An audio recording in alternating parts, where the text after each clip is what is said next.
A warm good morning to all of you present in this prestigious occasion. It is my pleasure to welcome our dignitaries, our respected judges, principals, teachers, and of course, our young, bright, and beautiful minds, our students who will participate in today's competition.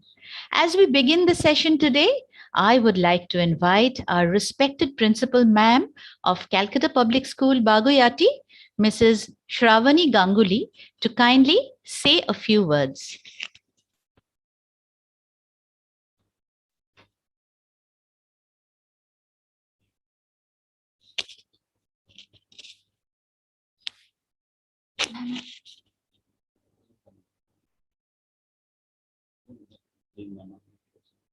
Ma'am, please unmute yourself, ma'am. We cannot hear you.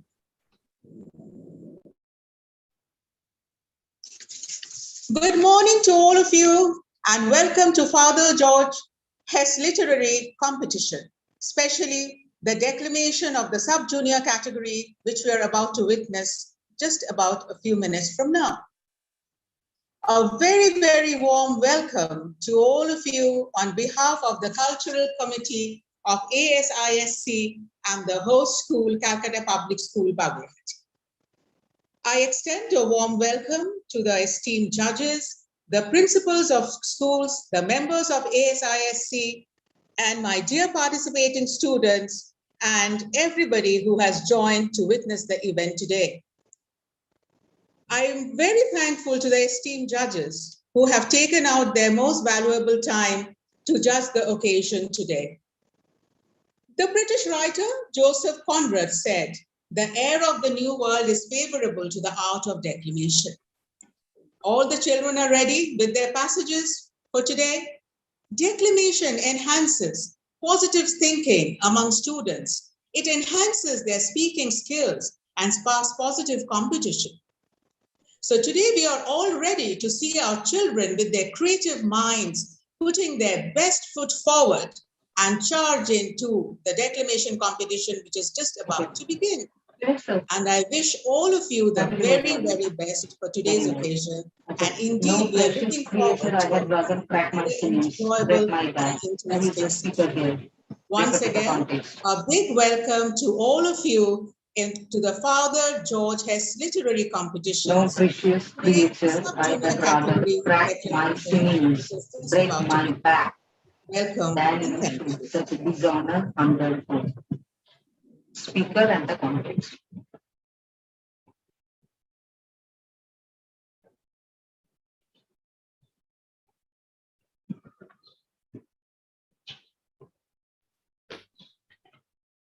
As we all know, today's competition, the sub-junior category of ASISC Regional Declamation 2021 for West Bengal and Northeastern states, is a part of Father George Hess Memorial Literary Competition, and I welcome you all to witness this fantastic event online. Now, let's have a quick look at the rules and regulations of this event. Each speaker will be given 3 minutes to speak. At the end of 2 minutes and 30 seconds, a warning bell will be rung.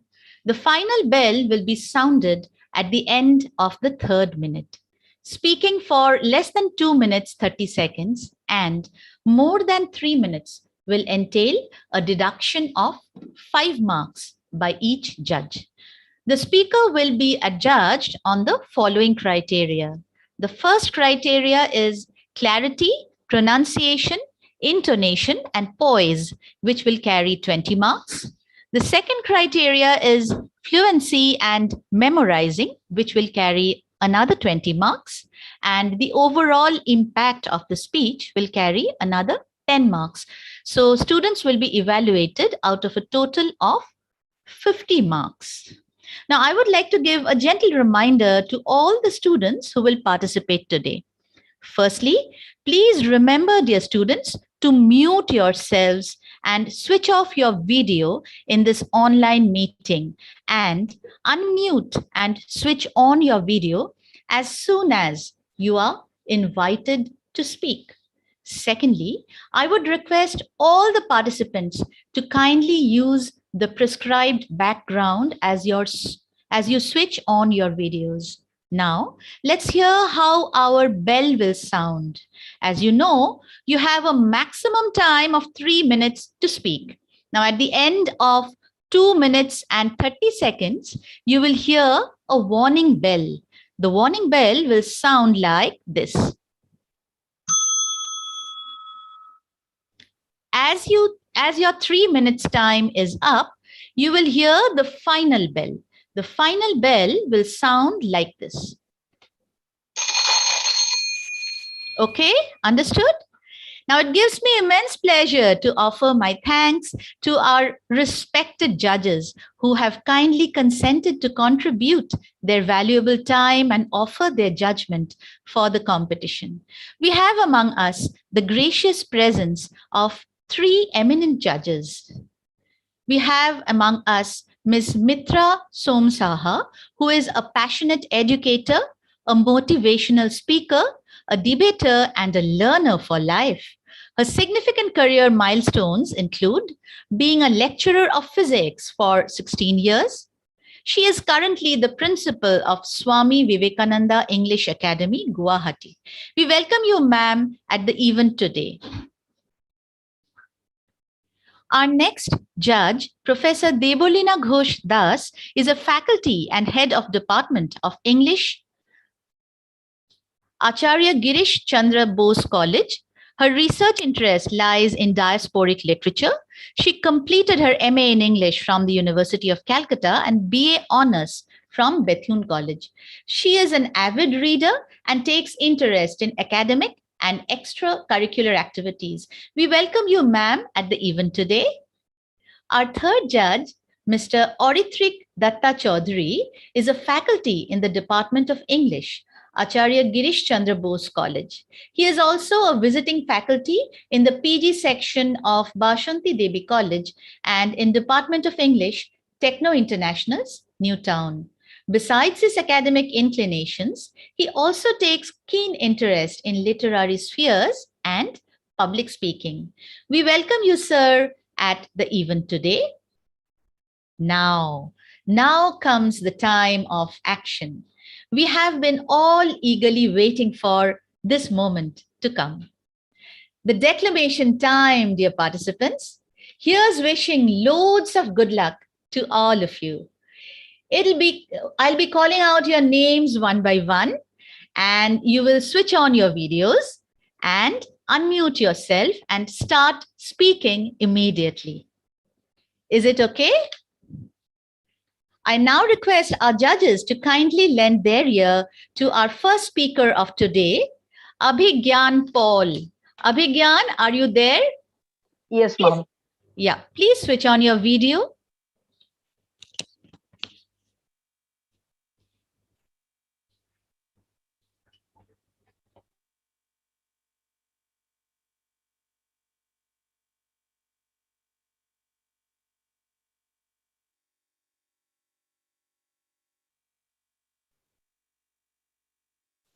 May I start? Yes, please. Abhigyan, please start. Your time starts now.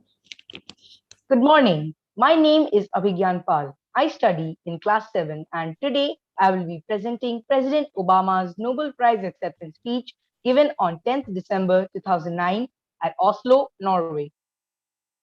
I received this honor with deep gratitude and great humility.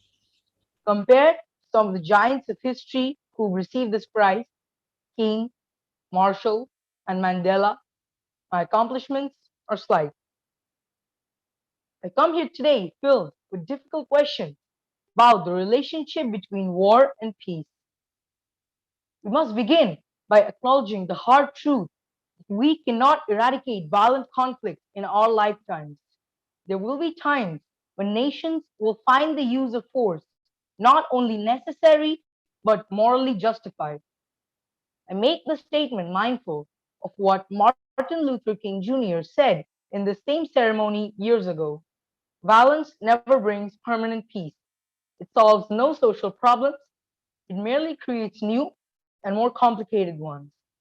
But, head of a state sworn to protect and defend my nation, I cannot stand idle in the face of threats to people.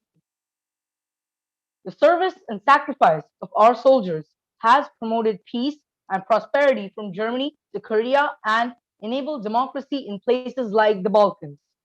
So, yes, war do have a role to play in preserving peace. The non-violence practiced by men like Gandhi or King may not have been practical or possible in every circumstance, but the love they preached, their fundamental faith in humanity must always guide us on our journey. Because if we lose that faith, we lose our moral compass. Somewhere today in the world, as it is, a soldier sees he's outgunned, but stands firm to keep peace. Somewhere today, a mother facing punishing poverty still takes the time and money to teach her child because she believes that a cruel world still has place for that child's dreams. Let us live by their example. Oppression may always be with us, but we can still strive for justice and dignity. There may be war, but we can still strive for peace. We can do that, for that is the story of human progress. Let us reach for the world that ought to be. Thank you very much. Thank you, Abhigyan. Our next speaker is Orko Prabhu Khan. Orko Prabhu, are you there? Yes, ma'am, I am here. Yeah. So, yes, you were asked to keep a standard background, but it's okay. You can start saying your speech now. Good morning. This is Orko Khan. Martin Luther King, an immortal figure in the American civil rights movement, spent an entire lifetime to serve the cause of racial parity and emancipation from discrimination. His dream speech created a massive social upheaval and shook the racial-minded society to its core and stirred the conscience of its elite members. For his aggressive activism, he was assassinated. His goals might have been restricted to the black population of America, but his ideas are universal. In order to pay tributes to such a luminary figure, I am about to quote some memorable lines from his speech. Even though we face the difficulties of today and tomorrow, I still have a dream. It is the dream deeply rooted in the dream of the world. I have a dream that one day this world will rise up and live out the true meaning of its creed. We hold these truths to be self-evident that all men are created equal. I have a dream that one day the sons of former slaves and the sons of former slave owners will be able to sit down together at the table of brotherhood. I have a dream that one day, even a state sweltering with the heat of injustice, sweltering with the heat of oppression, will be transformed into an oasis of freedom and justice. I have a dream today. I have a dream that one day every valley shall be exalted and every hill and mountain shall be made low. The rough places will be made plain and the crooked places will be made straight. And the glory of the Lord shall be revealed and all flesh shall see it together. This is our hope and this is our faith. With this faith, we will be able to hew out of the mountain of despair a stone of hope. With this faith, we will be able to transform the jangling discords of the world into a beautiful symphony of brotherhood. With this faith, we will be able to work together, pray together, to struggle together, to stand up for freedom together, knowing that we will be free one day. Free at last, free at last. Thank God Almighty, we are free at last. Though Martin Luther King has been turned into dust, his ideas will forever be cherished. I hope that this small enactment of the speech has been able to briefly arouse the spirit of the great man and further propagate his ideas. Thank you. Thank you, Orko Prabhu Khan. Our next speaker is Ishani Guha. Ishani, are you there in the meeting? Yes, ma'am. Ma'am, Yes. am I audible? Yes, Ishani, you are audible. You can start right away. Your time starts now. Let us say, we don't want war. We don't now expect a war. We don't want war. We don't now expect a war. I, Ishani Guha from Class 8, wish a very good morning and the divine strength to overcome this ongoing disaster to all the respected judges and my dear participants. Now I am going to represent the speech entitled World Peace by John F. Kennedy. What kind of a peace do I mean? And what kind of a peace do I seek? I'm talking about genuine peace, a kind of peace that makes life on earth worth living, that enables men and nations to a better life. Peace not merely in our time, but peace for all time. I speak of peace as the necessary rational end of rational men. Some say it is useless to speak of peace, but we must re-examine our own attitude. We must despise the war and wish to bring peace and freedom at home. Too many of us think peace is impossible, peace is unreal. It leads to the conclusion that war is inevitable. Mankind is doomed. It is gripped by forces. But our problems are man-made, and therefore they can be solved by men. Let us focus on a more practical and more attainable peace.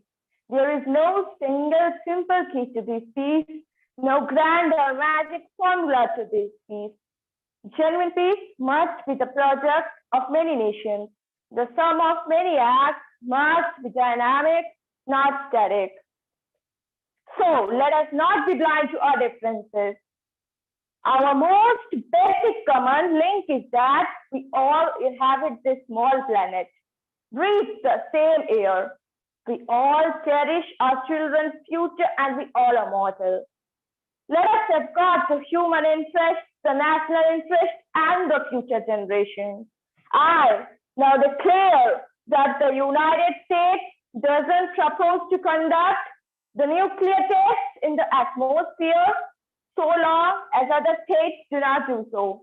Man's reason and spirit have solved the seemingly unsolvable. This generation has already had enough of war, hate, and oppression.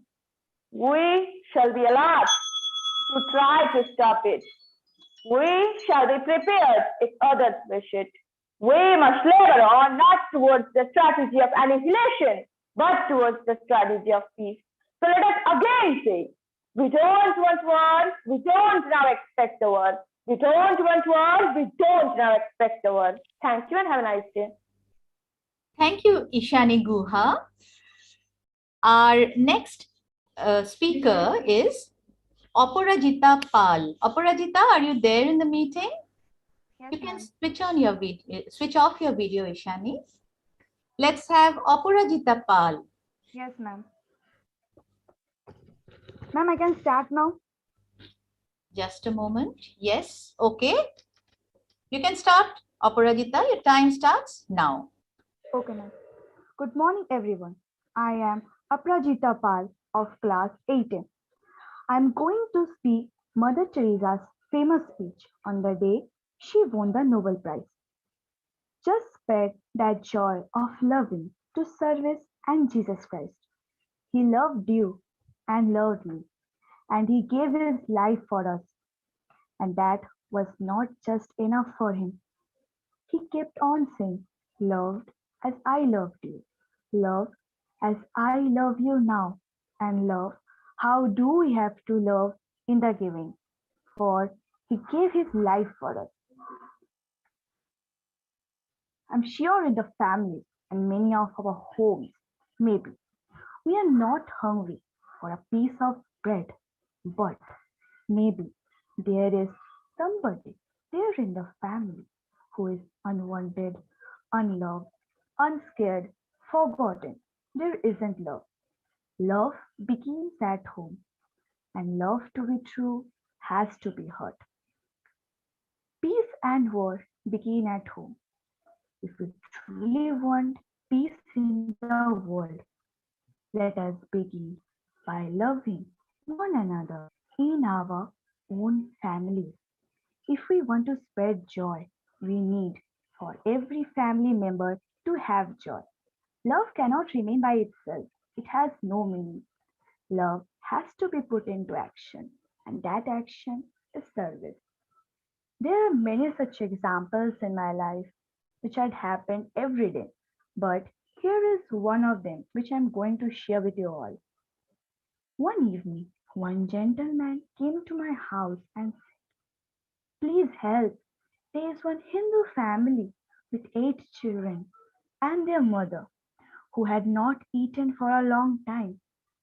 I immediately packed the rice and went there. The moment I saw those lovely faces suffering from hunger, I felt very merciful. Their mother took the rice from my hand and divided into two. One she gave to her children, and the other she took with her. After some time, when she returned, I asked her, "Where did you go? What do you do with the rice?" The answer she smiled and gave, "There is one more family suffering with hunger next to the neighborhood." I got surprised because at the time she was suffering with her family in hunger. She not only shared the food with her family but also with the neighborhood Muslim family. So, the conclusion I want to end up with, let us always meet each other with a smile. A smile is the beginning of love. Thank you.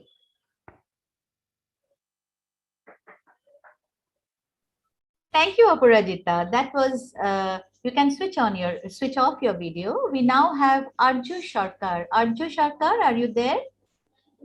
Yes, ma'am. Am I audible? Yes, you are audible. Your time starts now. Good morning. My name is Arju Sarkar, and today I will be delivering Swami Vivekananda's Chicago address. Sisters and brothers of America, it fills my heart with joy unspeakable to rise in response to the warm and cordial welcome which you have given us. I thank you in the name of the most ancient order of monks in the world. I thank you in the name of the mother of religions. And I thank you in the name of millions and millions of Hindu people of all classes and sects. I am proud to belong to a religion which has taught the world both tolerance and universal acceptance. We believe not only in universal toleration, but we accept all religions as true. I am proud to belong to a nation which has sheltered the persecuted and the refugees of all religions and all nations of the earth. I am proud to tell you that we have gathered in our bosom the purest remnant of the Israelites who came to southern India and took refuge with us in the very year in which their holy temple was shattered to pieces by Roman tyranny. I am proud to belong to the religion which has sheltered and is still fostering the grand remnant of the Zoroastrian nation. I will quote you, brethren, a few lines from a hymn which I remember to have repeated from my earliest boyhood, and which is every day repeated by millions of human beings. As the different streams having their sources in different places, which men take through different tendencies, various though they appear, crooked or straight, all lead to thee. The present convention, which is one of the most august assemblies ever held, is in itself a vindication, a declaration to the world of the wonderful doctrine preached in the Gita. Whosoever comes to me through whatsoever form, I reach him. All men are struggling through paths which in end lead to me. Sectarianism, bigotry, and its horrible descendant fanaticism have long possessed this beautiful earth. They filled the earth with violence, drenched it often and often with human blood, destroyed civilizations and sent whole nations to despair. Had it not been for these horrible demons, human society would be far more advanced than it is now. But their time is come.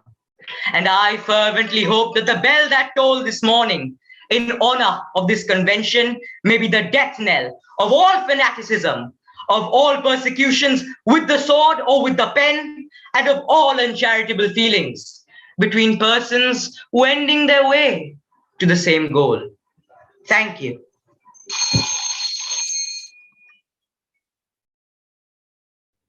Thank you, Arju. You can switch off your video. We now have Sanskriti Day. Sanskriti, are you there in the meeting? Yes, ma'am. Yeah. Yes, Sanskriti, we can see you and hear you as well. So you can start. Your time starts now. Good morning, my respected judges. I am Sanskriti Dey. Today, I am going to narrate the letter written by Abraham Lincoln to his son's teacher. He will have to learn, I know, that all men are not fair. All men are not honest. But teach him also that for every waster, there is a hero. That for every selfish politician, there is a committed leader. Teach him for every enemy, there is a friend. Evade him from envy. If you can, teach him the secret of quiet laughter. Teach him that the bullies are the easiest to lick. Teach him, if you can, the wonder of books, but also give him quiet time to search for the eternal mystery of birds in the sky, bees in the sun, and the flowers on the green hillside. In the school, teach him, it is far more honorable to fail than to cheat. Teach him to believe in his own ideas, even if everyone tells they're wrong. Teach him to be gentle with the gentle people and tough with the tough. Try to give my son the strength to not follow the crowd when everyone is getting on the trend. Teach him to listen to all men, but teach him also to filter all that he hears from a screen of truth and take only the good that comes through. Teach him to choose his ears to howling mobs and to stand and fight if he thinks he is right. Treat him gently, but do not cuddle, because the most difficult test makes a fine steel. Teach him, if you can, how to laugh when sad. Teach him there is no shame in tears. Teach him to scoff at pessimists and to beware of too much sweetness. Teach him to sell his brawn and brain to high bidders, but never to put a price tag on his heart and soul. Let him have the courage to be patient and brave. Teach him to have sublime faith in himself, because then they will have sublime faith in the mankind. Thank you.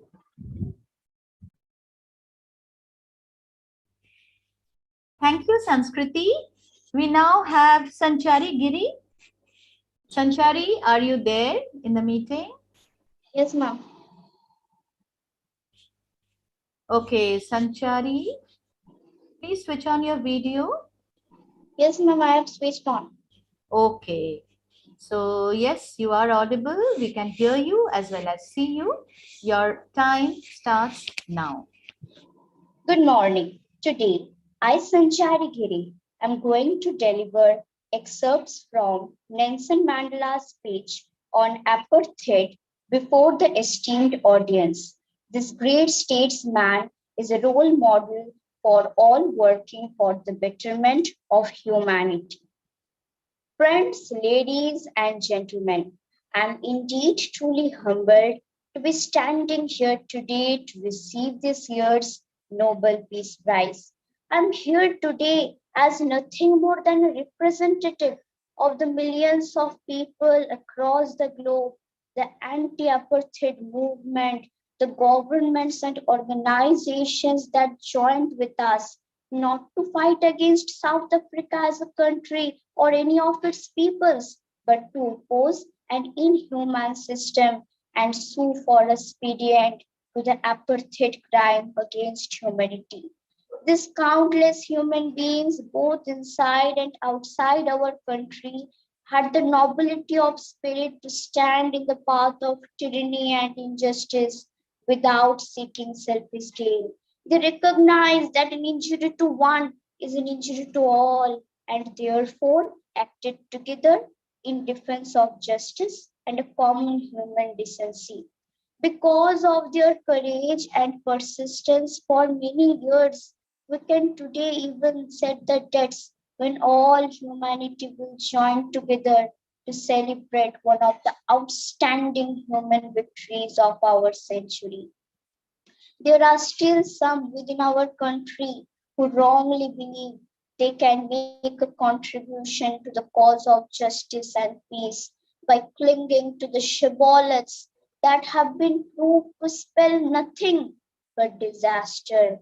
We hope that people will realize that a new society cannot be created by reproducing the repugnant past, however refined or enticingly repacked.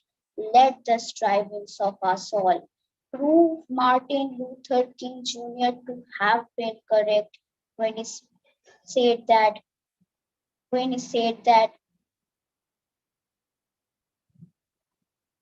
humanity can no longer be tragically bound to the starless midnight of racism and war. Let the efforts of us all prove that he was not a mere dreamer when he spoke of beauty of genuine brotherhood and peace being more precious than diamonds or silver or gold. Let a new age dawn. Thank you. Thank you, Sanchari. We now come to Shraddha Agarwal. Our next speaker is Shraddha Agarwal. Shraddha, are you there? Yes, ma'am. Yeah, please switch on your video. Yes, ma'am. Okay. Shraddha? Yes. Yes, Hello, you are. everyone. Yeah, your time starts now. Hello, everyone. I am Shraddha Agarwal, and today I am going to express my views on the topic, the right kind of education, through a declamation speech given by J. Krishnamurti, who is the greatest author, speaker, and uh, speaker of all times.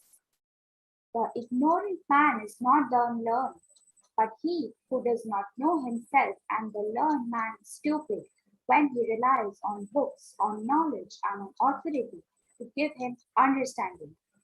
Understanding comes only through self knowledge, which is awareness of one's total psychological process.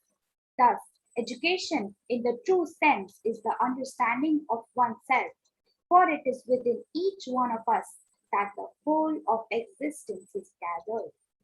What we now call education is a matter of accumulating information and knowledge from books, which anyone can do who knows how to read. Such education offers a subtle form of escape from ourselves, and like all escapes, it inevitably creates increasing misery. Conflict and confusion result from our own wrong relationship with people, things, and ideas. And until we understand that relationship and alter it, mere learning, the gathering of facts, and acquiring of various skills can only lead us to engulfing chaos and destruction. As society is now organized, we send our children to schools to learn some techniques by which they can eventually earn a livelihood. We want to make sure the child is first and foremost a specialist, hoping thus to give him a secure economic position. But does the cultivation of a technique enable us to understand ourselves? While it is obviously necessary to know how to read and write and to learn some profession, will technique give us the capacity of understanding life? Surely, technique is secondary, and if technique is the only thing we are striving for, we are obviously denying what is by far the greater part of life. Life is pain, joy, ugliness, beauty, love. And when we understand it as a whole, that understanding creates its own technique. But the contrary is not true. Technique can never bring about a creative understanding. With this, I end my speech thanking every one of you who gave time listening to it. Thank you. Thank you, Shraddha. Our next participant is Ankush Chakraborty. Ankush, please switch on your video and let's have you on screen. Good morning, everyone. Ankush, My wish. Yes, your time starts now. Good morning, everyone. My vision for India. A speech by Dr. APJ Abdul Kalam, given on 25th May 2011 in IIT Hyderabad. I have three visions for India. In 3,000 years of our history, people from all over the world have come and invaded us, captured our lands, conquered our minds. From Alexander onwards, the Greeks, the Turks, the Mughals, the Portuguese, the British, the French, the Dutch, all of them came and looted us, took over what was ours. Yet, we have not done this to any other nation. We have not conquered anyone.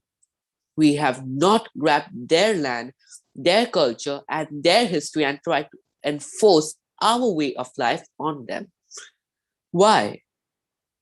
Because we respect the freedom of others. That is why my first vision is that of freedom. I believe that India got its first vision of this in 1857 when we started the War of Independence. It is this freedom that we must protect and nurture and build on. If we are not free, no one will respect us. We have 10% growth rate in most areas. Our poverty levels are falling. Our achievements are being globally recognized today. Yet, we lack the self-confidence to see ourselves as a developed nation, self-reliant and self-assured. Isn't this incorrect? My second vision for India is development. For 50 years, we have been a developing nation. It is time we see ourselves as a developed nation. We are among top 5 nations in the world in terms of GDP. I have a third vision. India must stand up to the world because I believe that unless India stands up to the world, no one will respect us. Only strength respects strength. We must be strong not only as a military power, but also as an economic power. Both must go hand in hand. Thank you. Thank you, Uncle. Our next speaker is Ahana Dalal. Ahana, are you there? Am I audible and visible, ma'am? Yes, Ahana, I can hear you. Please wait till I ask you to start. Yes, ma'am. Your time starts now. It is impossible to live without failing at something, unless you live so cautiously that you might as well not have lived at all, in which case you fail by default. A very warm good morning to the respected judges, my fellow participants, and the august assembly gathered here. I'm Ahana Dalal, and I'll be presenting an excerpt of the speech, Fringe Benefits of Failure, which was delivered by J.K. Rowling, the beloved author of the Harry Potter series, in her Harvard University commencement address in the year 2008. Now, I'm not dumb enough to suppose that since all of you are young, gifted, and well-educated, you have never known heartbreak or hardship. Talent and intelligence never yet inoculated anyone against the caprice of the fates. And I do not for a moment suppose that everyone here has enjoyed an existence for unruffled privilege and contentment. So why do you speak about the benefits of failure? Now, I'm not going to stand here and tell you that failure is fun. That period of my life was a dark one, and I had no idea that there was going to be what the press has since represented as a kind of fairy tale resolution. There's an expiry date on blaming your parents for steering you in the wrong direction. As soon as you're old enough to take the wheel, responsibility lies with you. Failure gave me an inner security that I've never attained by passing examinations. Failure taught me things about myself I could have learned no other way. I discovered that I had a strong will and more discipline than I suspected. I also found that I had friends whose value was truly above the price of rubies. So, given a time turner, I would tell my 21-year-old self that personal happiness lies in knowing that your life is not a checklist of acquisitions or achievements. Your qualifications and your CV are not your life, though you'll meet a number of people of my age or older who confuse it too. Life is difficult, complicated, and beyond anyone's total control. And the humility to know that will enable you to survive its vicissitudes. You are driven by fear of failure, quite as much as a desire for success. Truly, your conception of failure might not be too far removed from an average person's idea of success. So, hi, have you already flown? And for tomorrow, I hope that even if you remember not a single word of mine, you remember those of Seneca, another one of those old Romans I met when I fled down the classics corridor in retreat from career ladders in search of ancient wisdom. As the tale, so is life. Not how long it is, but how good it is what matters. I wish you all very good lives. Thank you very much. Thank you, Ahana. Our next speaker is Oishani Kormokar. Oishani, please switch on your video and unmute yourself. Miss, am I audible? Yes, Oishani, please wait. I will tell you when to start. Oishani? Okay, so Oishani Kormokar it is. Yes, miss. Yeah, your time starts now. Good morning to all of my respected judges and teachers. This is Oishani Kormukar from class 7. I'm here to present the acceptance speech of a great personality, Mother Teresa, held on 10th December 1979 in the aula of the University of Oslo, Norway. Let us all together thank God for this beautiful occasion where we can all together proclaim the joy of spreading peace, the joy of loving one another, and the joy acknowledging that the poorest of the poor are our brothers and sisters. Lord, make me a channel of your peace, that where there is hatred, I may bring love, that where there is wrong, I may bring the spirit of forgiveness, that where there is discord, I may bring harmony, that where there is doubt, I may bring faith, that where there is despair, I may bring hope, that where there is shadows, I may bring light, that where there is sadness, I may bring joy. Lord, grant that I may seek rather to comfort than to be comforted, to understand than to be understood, to love than to be loved. For it is by forgetting self that one finds. It is by forgiving that one is forgiven. It is by dying that one awakens to eternal life. God loved the world so much that he gave his son, and he gave him to a virgin, the blessed Virgin Mary. And she, the moment he came in her life, went in haste to give him to others. And what did she do then? She did the work of a handmaid. Just so. Just spread that joy of loving to serve. And Jesus Christ loved you and loved me. And he gave his life for us. And as if that was not enough for him, he kept on saying, love, as I loved you, as I love you now. And how do we have to love? Love in the giving. For he gave his life for us. And he keeps on giving right here everywhere in our own lives and in the lives of others. It was not enough for him to die for us. He wanted that we love one another and that we see him each other. That's why he said, Blessed are the clean of heart, for they shall see God. Thank you. Thank you, Ishani. Our next speaker is Joyta Chakraborty. Joyta, are you there? Yes, ma'am. Yeah, please switch on your video and wait for me to start your speech. Joyta Chakraborty it is. Yes, Joyita?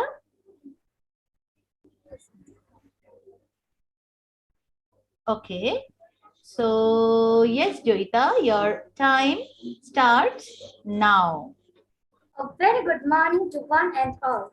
This is Joyta Chakraborty, and today I am going to declaim the speech of Hillary Clinton, First Lady of the United States. Thank you very much. Thanks to the distinguished delegates and guests, I would like to thank the Secretary General for inviting me on this important United Nations Fourth World Conference on Women.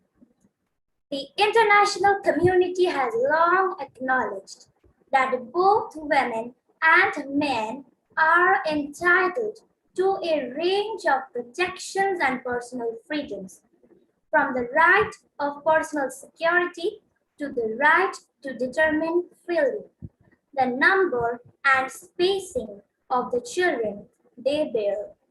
No one should be forced to remain silent for fear of religious or political persecution, arrest, abuse, or torture. Tragically, women are most often the ones whose human rights are violated. When women are excluded from the political process, they become even more vulnerable to abuse. These abuses have continued because for too long, the history of women has been a history of silence.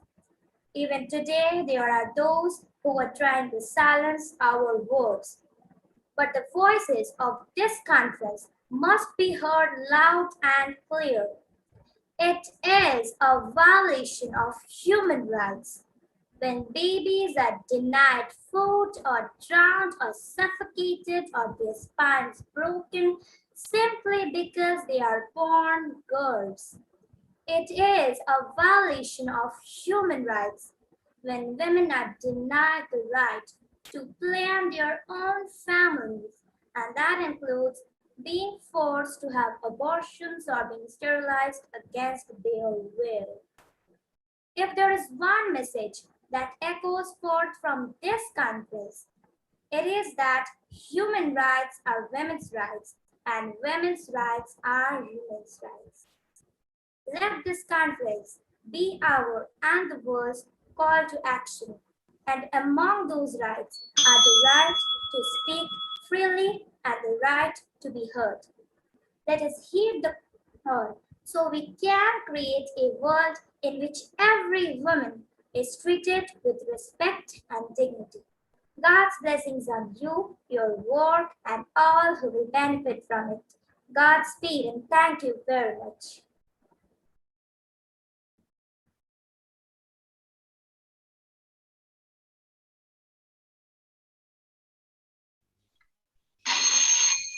Thank you, Joyita. Our next speaker is Harsh Raj. Harsh, are you there? Please switch on. Indeed, ma'am. Please switch on your video, unmute yourself, and get ready to speak.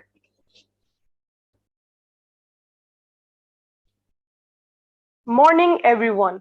I am Harshad, and I shall orate Malala Yousafzai's novel acceptance speech. Bismillahir-Rahmanir-Rahim. The name of God, the most merciful, the most beneficent. Your Majesties, Your Royal Highness, distinguished members of the Norwegian Nobel Committee, dear sisters and brothers, today is a day of great happiness for me. I am humbled that the Nobel Committee has selected me for this precious award. Thank you to everyone for your continuous love and support. Thank you for the letters and cards that I still receive. from all around the world. Your kind and encouraging word strengthens and inspires me. I would like to thank my parents for their unconditional love. Thank you to my father for not clipping my wings and letting me fly. Thank you to my mother for inspiring me to be patient and always speak the truth, which we strongly believe is the true message of Islam. And also, thank you to all my wonderful teachers who inspired me to believe in myself and be brave. I'm proud. Well, in fact, I'm very proud to be the first Pashtun, the first Pakistani, and the youngest person to receive this award. Along with that, I am pretty certain that I am also the first recipient of the Nobel Peace Prize who still fights with her younger brother. I want there to be peace everywhere, but my brothers and I are still working on that. I'm honored to receive this award together with Kailash Satyarthi, who has been a champion for children's rights for a long time, twice as long, in fact, than I have been alive. I'm proud that we can work together. We can work together and show the world that an Indian and a Pakistani can work together and achieve their goals for children's rights. This award is not just for me, it's for those forgotten children who wanted education. It is for those frightened children who want peace. It is for those voiceless children who want change. I'm here to stand up for their rights, to raise their voice. It is not time to pity them. It is time to take action. So it becomes the last time that we see a child deprived of education. Thank you. Thank you, Harsh. We now have Abriti Thapa. Abriti, are you there in the meeting? Yes. Abriti, please unmute yourself and give me a few moments. I'll tell you when to start, okay? Yeah, can I please come in? This is Mitra here. It's a request to you, ma'am. Yes. Please, before you start, please pin the participant, because otherwise it becomes difficult to look through the gallery who is where. We need to see the expressions. So give the go ahead only after you've pinned them, please. Yes. Ma'am, is it okay now? Can we start? It is. Thank you so much. Thank you, ma'am. Thank you, ma'am, for your advice. We'll try to follow it. Yes, Abriti, you can start now. Good morning to everyone present here. I'm Abriti Thapa from Assembly of God Church School and from class 7. So today I'm going to say a speech which is from Greta Thunberg. My message is that we'll be watching you. This is all wrong. I shouldn't be up here.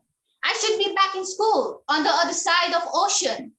Yet you all come to us, young people, for hope? How dare you? You have stolen my dreams and my childhood with your empty words. And yet, I'm one of the lucky ones. People are suffering. People are dying. Entire ecosystems are collapsing.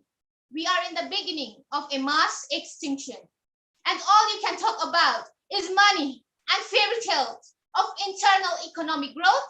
How dare you? For more than 30 years, the science has been crystal clear. How dare you continue to look away and come here saying that you are doing enough when the politics and solutions needed are still nowhere in sight? You say you hear us and that you understand the urgency.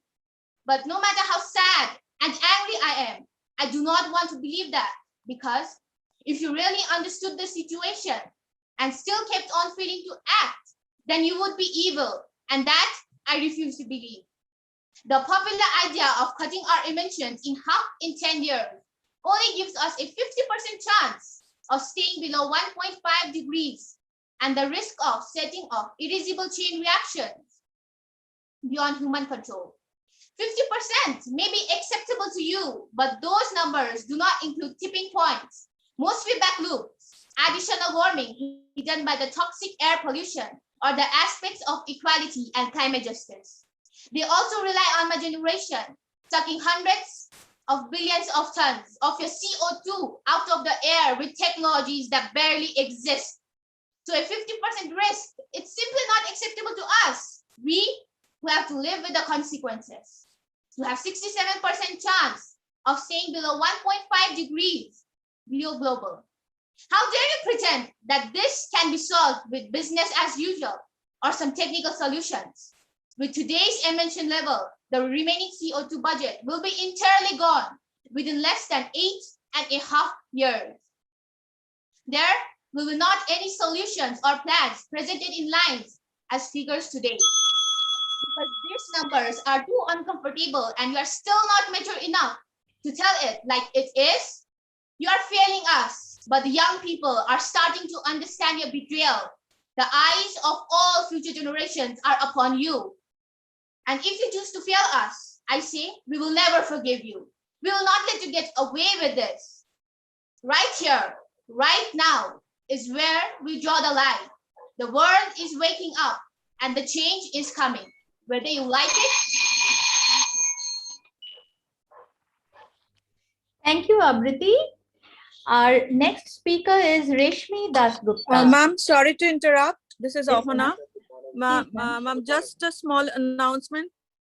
Participants, you're not supposed to mention your school name or your introduction or anything. You are just supposed to say your name, nothing more than that. So judges, please mark this, because participants are not allowed to mention their school name or anything which identifies the school.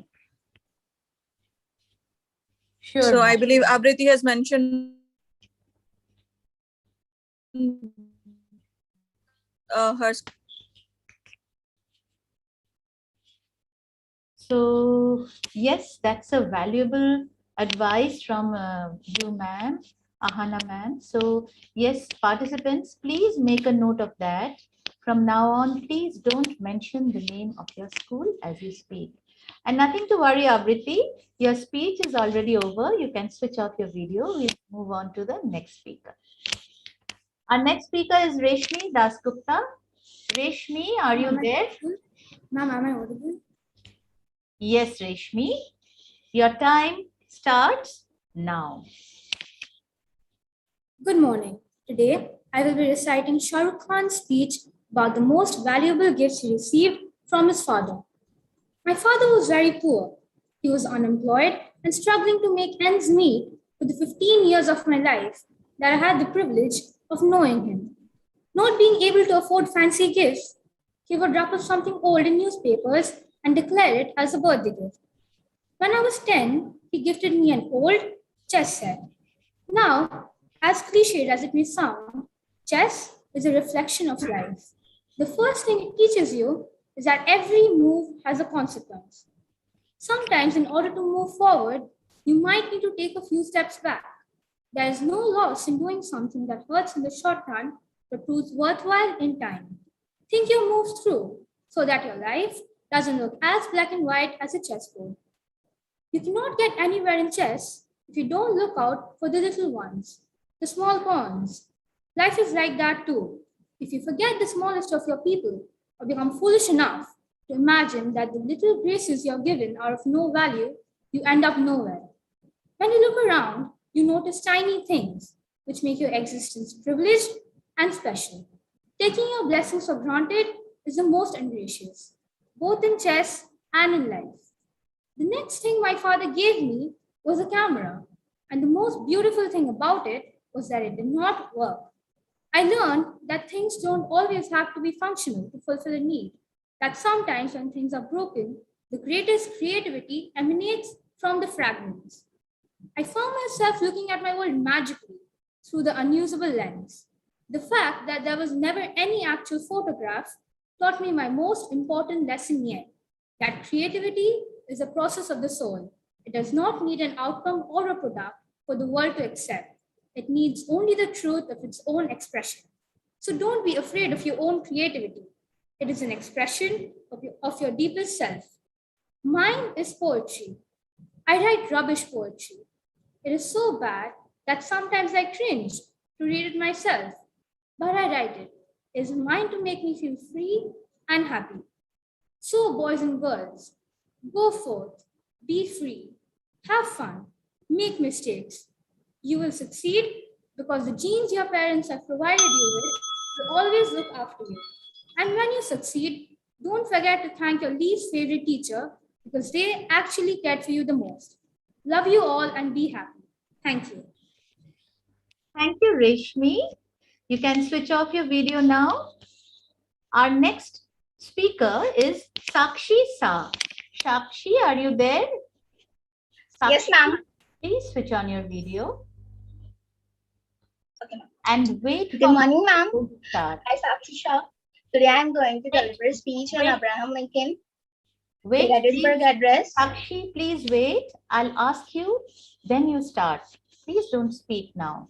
Okay, ma'am. Wait for one moment.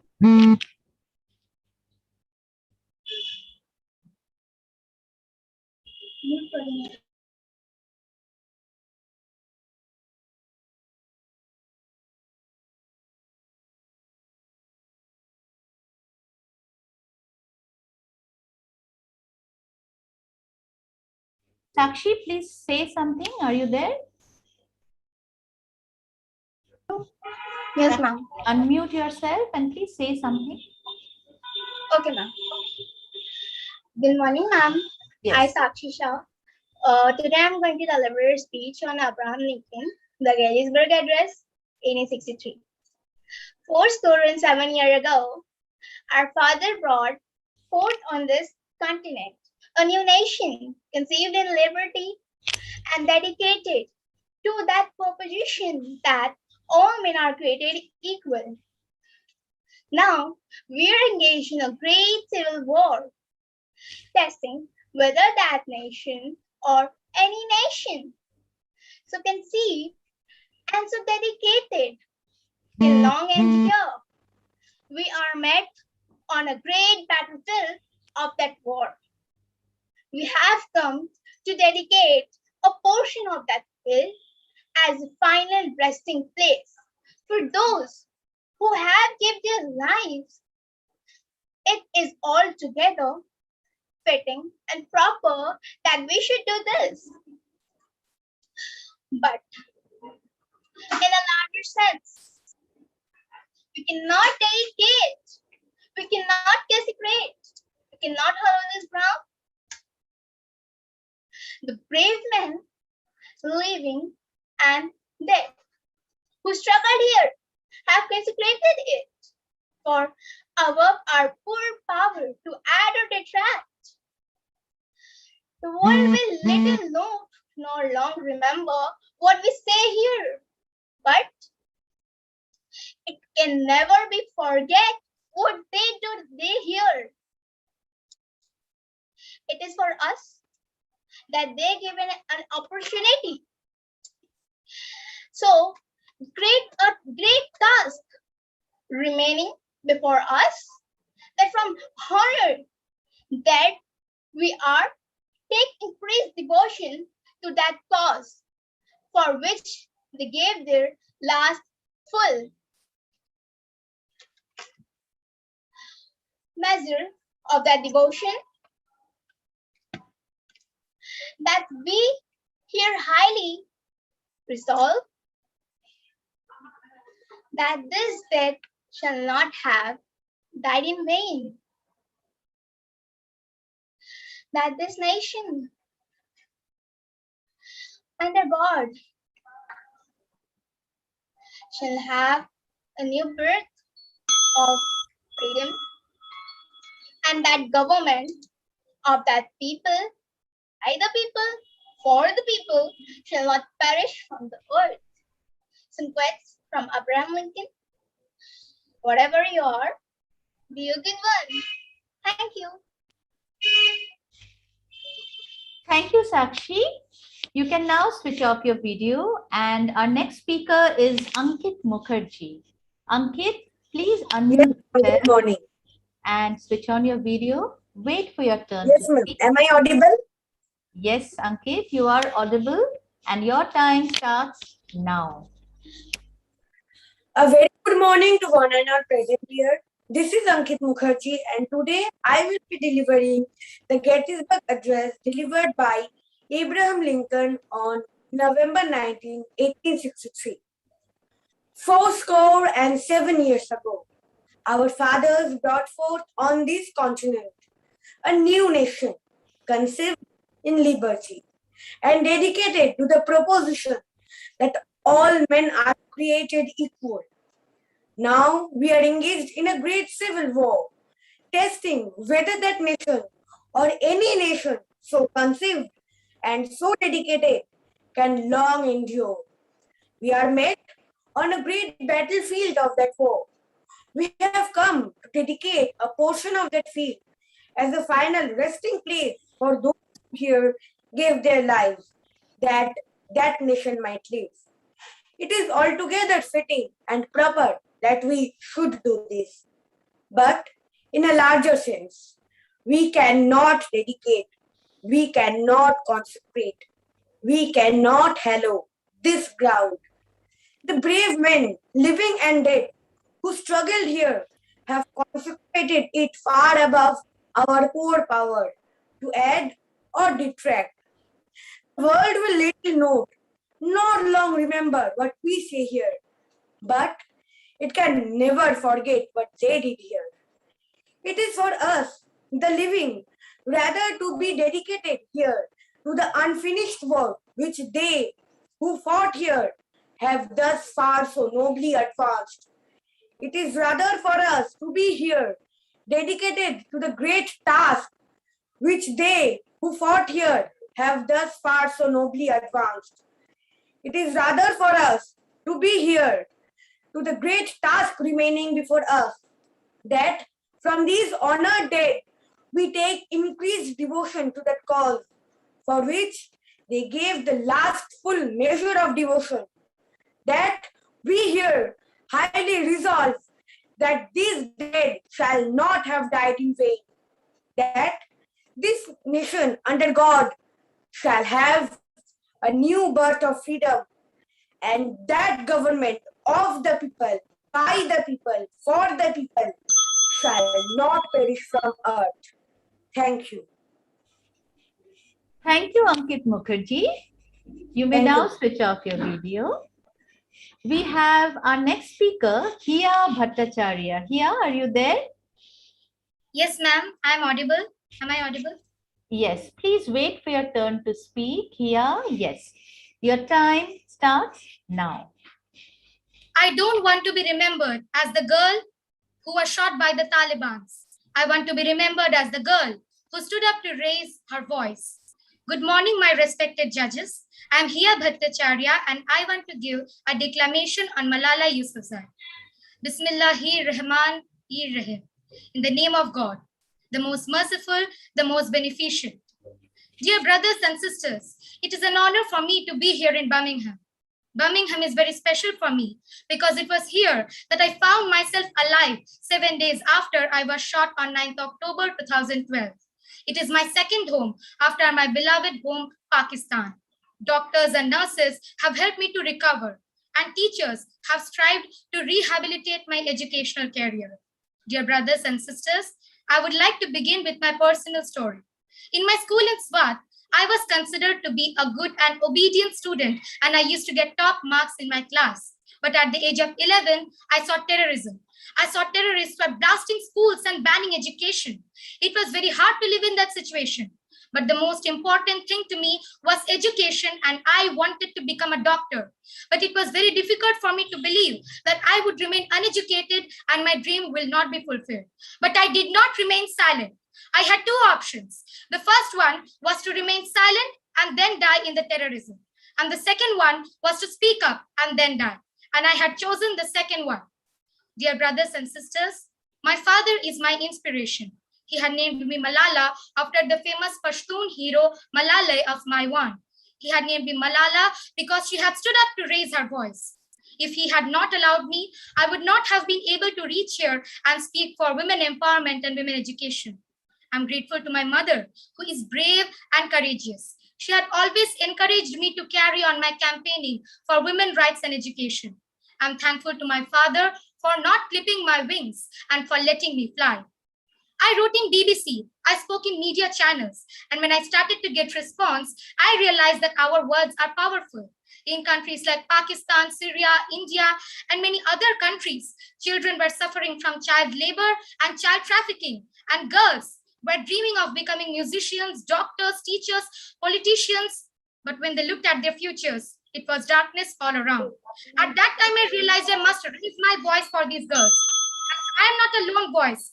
I am the voice of those 66 million girls who are deprived of education. We must never forget that there are still 57 million children who are out of schools. Let us help them through voice, action, and charity. Let us not forget that even one book, one pen, one child, and one teacher can change the world. Thank you so much. Thank you, Hia. Our next speaker, Dipanjan Das. Dipanjan, are you there? Please switch on your video. Yes, ma'am. And wait for your turn to speak, please. Dipanjan, switch on your video and continue to talk with me. Yes. Yes, Dipanjan, you can start. Your time starts now. I am Dipanjan Das. Today I'll be reciting a poem, The Walrus and the Carpenter by Lewis Carroll. The sun was shining on the sea, shining with all his might. He did his very best to make the billows smooth and bright. And this was odd because it was the middle of the night. The moon was shining sulkily because she thought the sun had got no business to be there after the day was done. It's very rude of him, she said, to come and spoil the fun. The sea was wet as wet could be. The sands were dry as dry. You could not see a cloud because no cloud was in the sky. No birds were flying overhead. There were no birds to fly. The walrus and the carpenter were walking close at hand. They wept like anything to see such quantities of sand.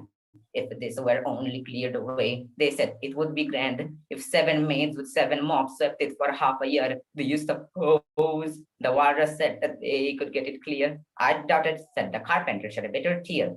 Oh, oysters, come and walk with us. The walrus did beseech. A pleasant walk, a pleasant talk along the briny beach. We cannot do it more than 4 to give a hand to each. The eldest oyster looked at him, but never a word he said. The eldest oyster winked his eye and shook his heavy head, meaning to say, did not choose to leave the oyster bed. But 4 young oysters hurried up, all eager for the treat. The courser brushed their faces, washed their shoes were clean and neat. And this was odd because, they hadn't any feet.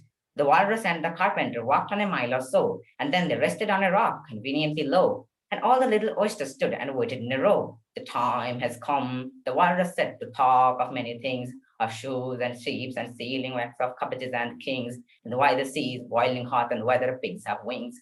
But wait a bit, the oysters cried, before we have our chat, for some of us are out of breath, and all of us are fat. No hurry, said the carpenter, they thanked him much for that. A loaf of bread, the walrus said, is what we chiefly need. Pepper and vinegar besides, they're very good indeed. Now if you are ready, oysters dear, we can begin to feed. But not on us, the oysters cried, turning a little blue. After that kindness, that would be a dismal thing to do. The night is fine. The walrus said, do you admire the view? It was so kind of you to come and you are very nice. The carpenter said nothing but, cut us another slice. I wish you were not quite so deaf. I've had to ask you twice. It seems a shame, the walrus said, to play them such a trick, after we have brought them out so far and made them trot so quick. The carpenter said nothing but, the butter spread too thick. I weep for you. The walrus said, I deeply sympathize. With sobs and tears, he sorted out those of the largest size, holding his pocket handkerchief before his streaming eyes. Oh, oysters, said the carpenter, you have had a pleasant run. Shall we try them again? But answer came there none. And this was scarcely hard because they had eaten every one. Thank you. Have a very nice day. Thank you, Dipanjan. That was Dipanjan Das. You can switch off your video. We now have Neha Chakraborty. Neha, are you there in the meeting? Yes, ma'am. Yeah. Please switch on your video, talk to me, and I'll give you an indication to start. Then only you start. So, yes, Neha, you switched on your video. You have your background. Neha Chakraborty? Yes, ma'am. Yeah, I need you to speak. Yes. Yeah. So your time starts now. Please start. Good morning, everyone. I am Neha Chakraborty and I am here to say a speech of APJ Abdul Kalam to become unique. Today, on this beautiful day, thinking about Swami Vivekananda, I am happy to see young people. I want to share a thought with all the youth present here. I have met so far 11 million youth like you. I have seen their hopes, experienced their pain, worked with their aspirations, and heard through their despair. From all these, I learned something about you. I learned every youth wants to become unique. That is, you. But the world all around you is doing its best day and night to make you just everybody else. Now the question is whether you want to become you or everybody else. Being like everybody else is convenient at first glance, but not satisfying in long vision. To get the unique you, there is a big battle. There are four things you need to have to win that battle. First is to set the goal. Second, act with the knowledge. Third is work hard. And fourth is perseverance. If you have these four tools, then you will definitely become unique. Being unique will require excellence. Excellence is not by accident. It is process where an individual, organization, or nation continuously strive to better oneself. The performance standards are set by themselves. They work on their dreams with focus and are prepared to take calculated results and do not get deterred by results as they move forwards their dreams. Then they step up their dreams as they tend to their potential. In the process, they increase their potential, and this is an unending life cycle. They are not in competition with anybody else but themselves. That is the culture of excellence. Students ought to think and think well. They should do everything to build up a new state of India, which would be everybody's pride. I would like to ask yourself what you would like to be remembered for. You should write this on a page, and that page will be the most important page in the book of human history. And you will be remembered for creating that page in the history of the nation. Thank you so much. Thank you, Neha. Our next speaker is Juhi Majumdar. Juhi, are you there? Yes, ma'am. Yeah, please switch on your video, Juhi, and continue talking to me. I will give you an indication to speak, and then Excuse me, you... ma'am. I am having problems with my video. Is it okay if I keep it off? Juhi? Yes, ma'am. No, we need you on video, Juhi. Shall I give you some time? I can, I can take you up on a later sequence if you want. Yes, ma'am, please. Yeah? Okay, so please resolve this problem with your video, and I will ask you to speak after the end, like after all the other speakers have spoken. Judges, please note that Juhi's having some technical problems, so she will speak at the end. So keep Juhi's chance appending, and we will move on to our next speaker, Upamanyu Panda. Yeah, Upamanyu Panda, are you here in the class? Yes, miss, I am here. Yes, Upamanyu, please switch on your video. Yes, ma'am. Upamanyu, give us just a moment, to adjust your video, and then I'll give you an indication, then you can start. Upamanyu, please say something. You are on mute. Upamanyu, please say something. Yes, miss. Yes, I am here. Yeah, and continue to talk with me, please, Upamanyu. Okay, okay. Yes. So, yeah, Upamanyu, just give me a moment. Let me, have maximize you on your video on screen. Okay, ma'am. Yeah, so, yeah, can we have Upamanyu, please? Okay. So, yes, Upamanyu, you are there. So, we can start. Your time starts now. Upamanyu, stand up. Yes, miss. Good morning to the members of the House and jury. I am Upamanyu Panda, and today I am going to present the famous speech Dawn of Freedom by Rabindranath Tagore. The speech follows. Today, I complete 80 years of my life. As I look back on the vast stretch of years, that lie behind me and see in clear perspective the history of my early development, I am struck by the change that has taken place both in my own attitude and in the psychology of my countrymen.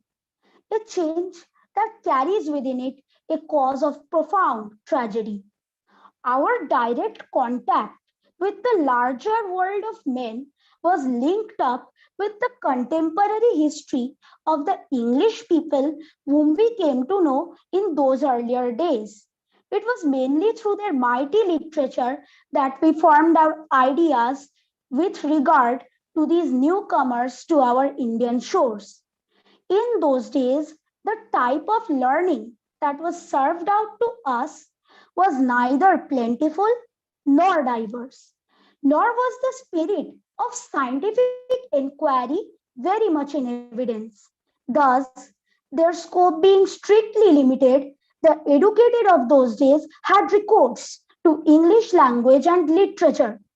Their days and nights were eloquent with the stately declamations of Burke, with Macaulay's long rolling sentences, discussions centered upon Shakespeare's drama and Byron's poetry, and above all, upon the large hearted liberalism of the 19th century English politics.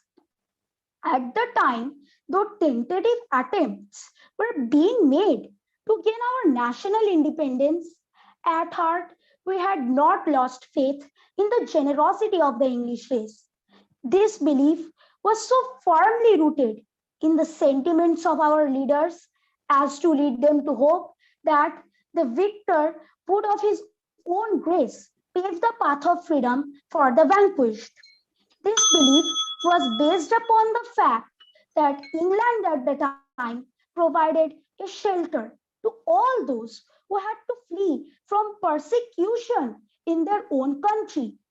Political martyrs who had suffered for the honor of their people were accorded unreserved welcome at the hands of the English. Thank you. Thank you, Upamanyu. Judges, please note this is Upamanyu Panda's speech just finished, and we now move on to our next speaker, Diya Popat. Diya, are you there? Yes, Mama. Hope I am audible. Yes, you are. Please continue to talk with me till we maximize you on screen, and then I'll ask you to speak. Yes. Okay. Yes. Okay, Diya, you can start your speech now. Not everyone has internet access to download ebooks, nor everyone has a device like an e-reader to read books. A passionate reader will always prefer the feel of turning real pages instead of just tapping on a tiny screen. A very good morning to one and all present here. Today, I, Diya Popat, is going to speak on the topic, have ebooks actually been able to replace the traditional concept of a library? Nowadays, almost everywhere we go, we encounter people with mobiles or tablets. People have started preferring ebooks as they have become trendy and a convenient option over a big book. And to the question is whether ebooks can replace paper books, the answer is simply no. The mesmerizing smell of the books. Isn't it enough to fall in love with the books in a moment? Yes, it's not the only thing that attracts us towards the books. There are many more things that always attracts us towards it. The books we read are not just books. They are the emotion, and this emotion comes with varieties of life. They fill the canvas of life with amazing colors of sorrow, smile, confidence, tears, fears, and what not. They are the unbreakable parts of our life. Not everyone is good with technology, and an ebook requires some level of digital knowledge. The topic is opening up a can of worms. Suffice to say that each has its pros and cons, just like a coin has its two sides. While physical books have a comforting heft and that wondrous smell, ebooks are convenient for cost, storage, and portability. While reading books, we always keep turning pages to reveal what is next, and sometimes also end up revealing the suspense. And that eagerness, how many pages are still left? Still 30, still 20. That feeling when we complete a book. And then those butterflies in our stomach, or rather, a whole zoo itself, when we are just about to start a new book. When we read books, we are just not reading. We feel each and every character. We try to put ourselves in the shoes of the characters and experience the whole story. The words become magical, but somehow digital thing ruins it. Our society is changing and embracing new technologies, but it doesn't mean the old has disappeared completely.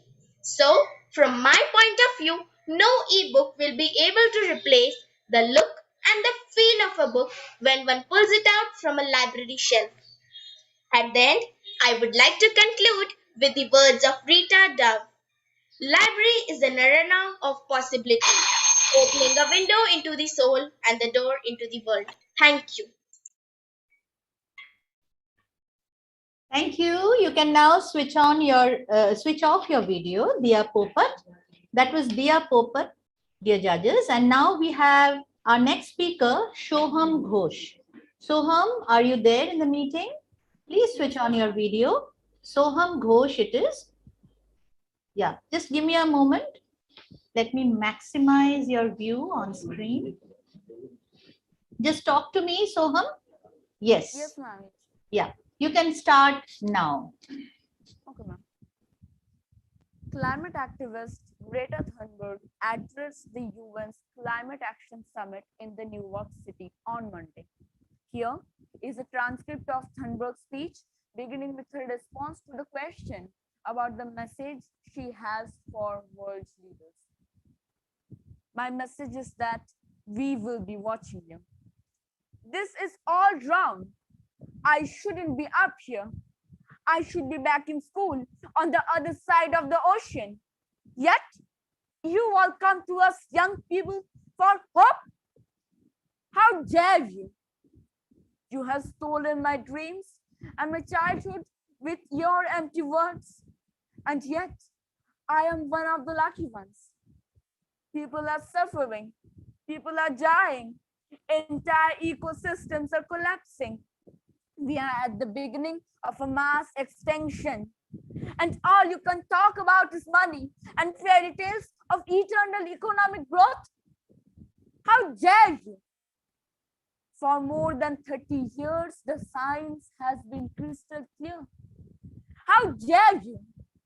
The solutions needed are still nowhere in sight. You say you hear us and that you understand the urgency. But no matter how sad or angry I am, I do not want to believe that.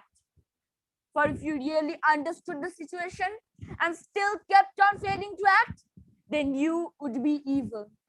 And that I refuse to believe. The popular idea of cutting our emissions in half in 10 years only gives us a 50% chance of staying below 1.5 degrees. So 50% risk is simply not acceptable to us. We who have to live with the consequences.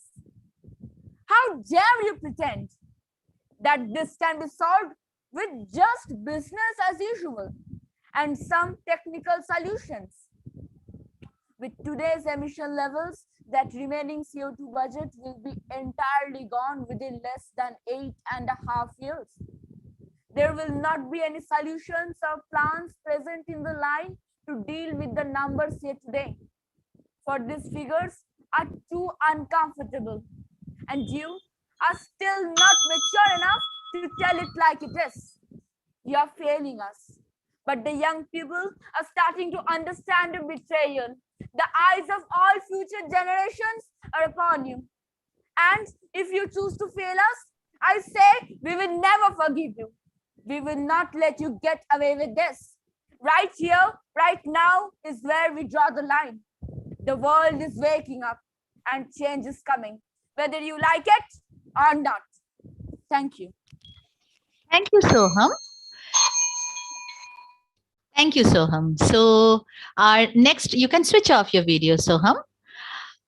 Our next speaker is Parigyan Chakraborty. Parigyan, are you there in the meeting? Okay. So, Parigyan, please switch on your video and talk to me. Yes, Parigyan, your time starts now. Whether you want to be you or everybody else. Good morning, everybody.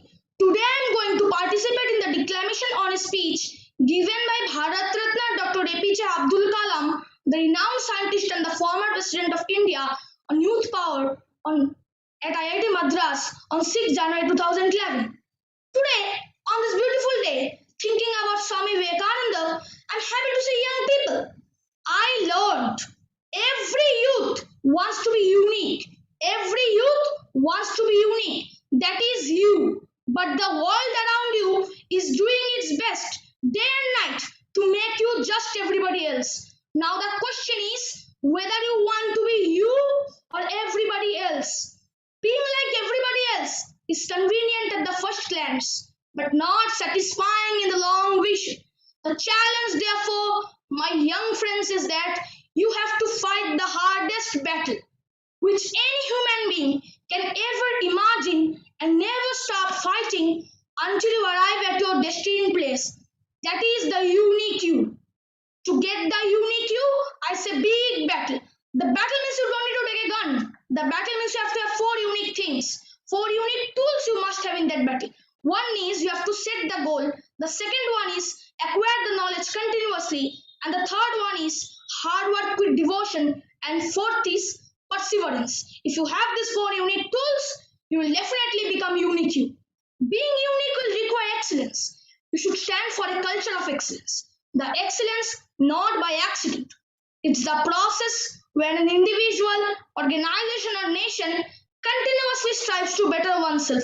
The performance standards are set by themselves. They work on their dreams with focus and are prepared to take calculated risk and do not get deterred by failures as they move towards their dreams. Then they step up their dreams as they tend to reach the original targets. They strive to work to their potential.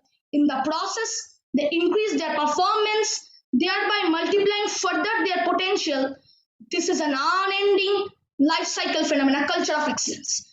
They're not in competition with anyone else but themselves. That is a culture of excellence. I am sure each one of you will aspire to become a unique with culture of excellence. When there is righteousness in the heart, there is beauty in the character. When there is beauty in the character, there is harmony in the home.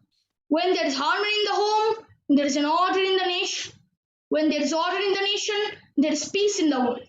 Now the question is whether you want to be you or everybody else.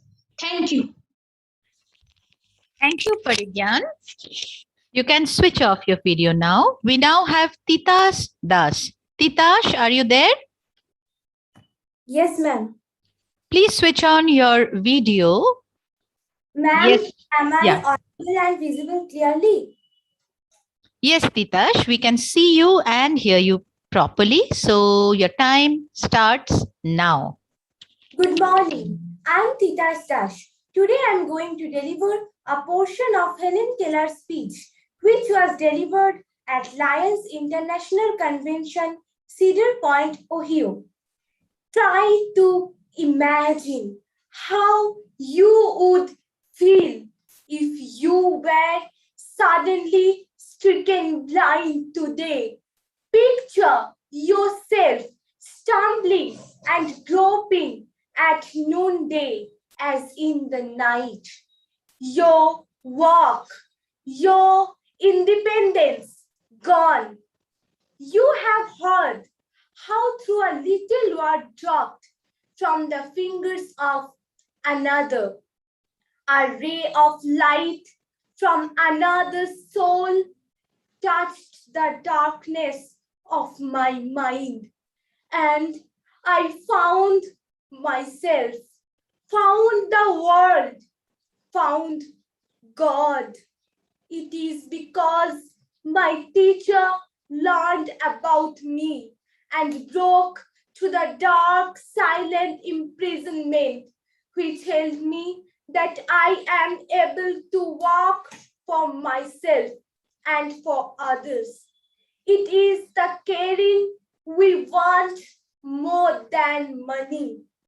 The gift without the sympathy and the interest of the giver is empty. If you care, if we can make the people of this great country care, the blind will indeed triumph over blindness. Will you not help me hasten the day when there shall be no preventable blindness, no little deaf, blind children untaught, no blind man or woman unaided? I appeal to you, lions, you who have your sight and hearing, who are strong and brave and kind. Will you not constitute yourselves as knights of the blind in this crusade against darkness? Thank you. Thank you, Titash. You may switch off your video. We now have Dev Bijlani, the next speaker, Dev Bijlani. Dev, are you there in the meeting? Yes, ma'am. Yeah, please switch on your video and continue talking to me. I'll give you an indication and then you start. Dev Bijlani, please switch on your video. Yes, continue to talk. Just talk like that. I'll give you an indication, then you start, right? Yeah. So, yes, Dev Bijlani. Are you ready? Yes, you can start now. Good morning, everyone. Myself, Dev Bijlani. I will be narrating a worthy excerpt from Martin Luther King Jr.'s I Have a Dream. I'm happy to join with you today in what will go down in history as the greatest demonstration for freedom in the history of our nation. 5 years ago, a great American in whose symbolic shadow we stand today signed the Emancipation Proclamation. This momentous decree came as a great beacon light of hope to millions of Negro slaves who had been seared in the flames of withering injustice. It came as a joyous daybreak to end the long night of their captivity. But 100 years later, the Negro still is not free. 100 years later, the life of the Negro is still sadly crippled by the manacles of segregation and the chains of discrimination. 100 years later, the Negro lives on a lonely island of poverty in the midst of a vast ocean of material prosperity. And so, we have come here today to dramatize a shameful condition. When the architects of our republic wrote the magnificent words of the Constitution and the Declaration of Independence, they were signing a promissory note to which every American was to fall here. This note was a promise that all men, yes, black men as well as white men, would be guaranteed the unalienable rights of life, liberty, and the pursuit of happiness. It is obvious today that America has defaulted on this promissory note, insofar as the citizens of color are concerned. We have also come to this hallowed spot to remind America of the fierce urgency of now. Now is the time to make real the promises of democracy. Now is the time to lift our nation from the quicksands of racial injustice to the solid rock of brotherhood. Now is the time to make justice a reality for all of God's children. Thank you.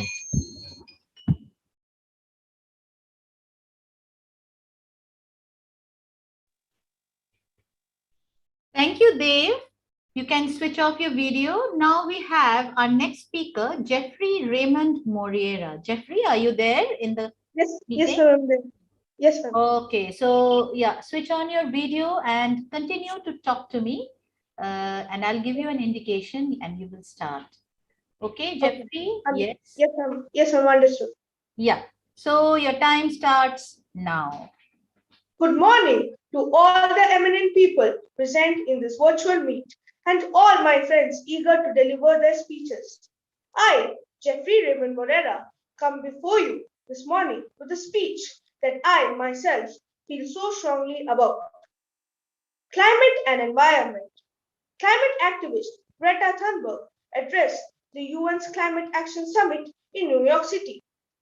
Here's the Thunberg speech, beginning with a response to a question about the message she has for the world leaders. My message is that we'll be watching you. This is all wrong.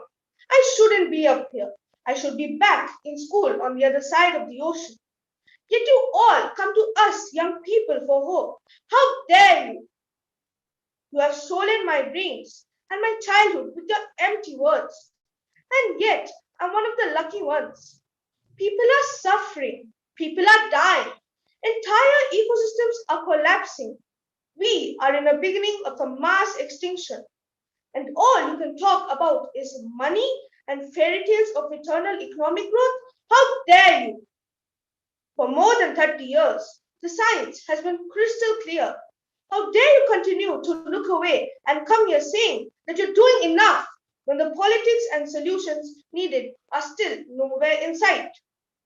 You say you hear us, you understand the urgency, but no matter how sad and angry I am, I do not want to believe that. Because if you really understood the situation and still kept on failing to act, then you would be evil, and that I refuse to believe. The popular idea of cutting our emission in half in 10 years only gives us a 50% chance of staying below 1.5 degrees and the risk of setting off irreversible chain reactions beyond human control.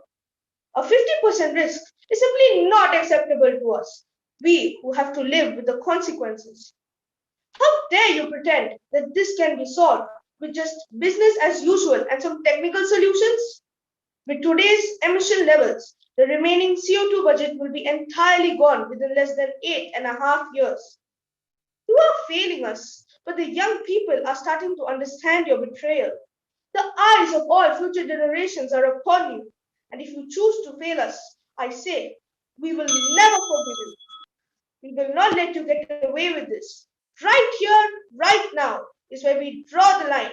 The world is waking up, and the change is coming, whether you like it or not. Thank you. Thank you, Jeffrey. You can switch off your video now.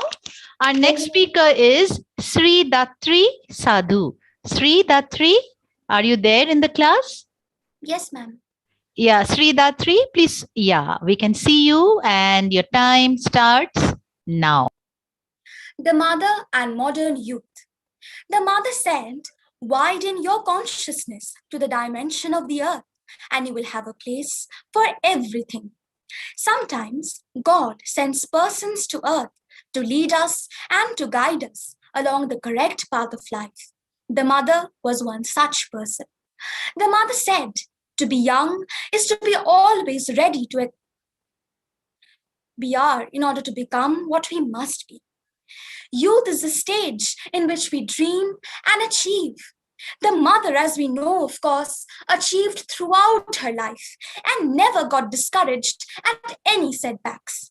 I study in a school that had the good fortune to be founded on the principles of Sri Aurobindo and the mother Mira Alfasa. At the tender age of 5, she could understand that she was meant to do something much greater in life. She knew that she was not someone from our world, but from somewhere beyond our comprehension. She was never into the ways of normal people, but remained focused on her inner powers. She was strong and resolute, yet humble and quiet. The mother always wanted to improve herself by challenging herself. A major instance of this is when she played tennis with her seniors, not her peers or her juniors. She said later, "I never won, but I learned much." Unlike everyone else, she never cared about what others thought of her. She only sought perfection. The mother could never bear any kind of unjustified or wrongful action. Instances of this quality in her are when she tackled a bully, when she stopped the unreasonable dismissal of a monitress, and when she refused to attend a prayer service. She advised that to enter communion with God, the heart must be pure, the mind clean, and the desire to perceive heartfelt. On 17th November 1973, the mother left her physical body. But in truth, she has never left us. Her soul and her ideas mold us. Her living presence is always with us. Her influence and teachings are a treasure to us as we seek to emulate them in our mortal efforts to better ourselves and to elevate ourselves to the sublime. Thank you.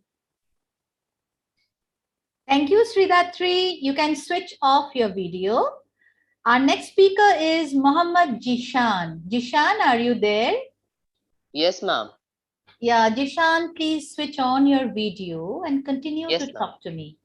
Right, Okay, I'll ma'am. give you an indication and then you can start. So, Jishan, have you switched on your video? Yes, ma'am, I have. Yeah, please talk, continue talking, say something. Good morning, ma'am.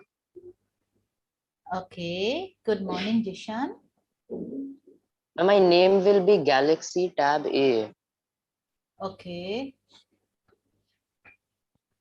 Just wait for a moment. Okay, ma'am.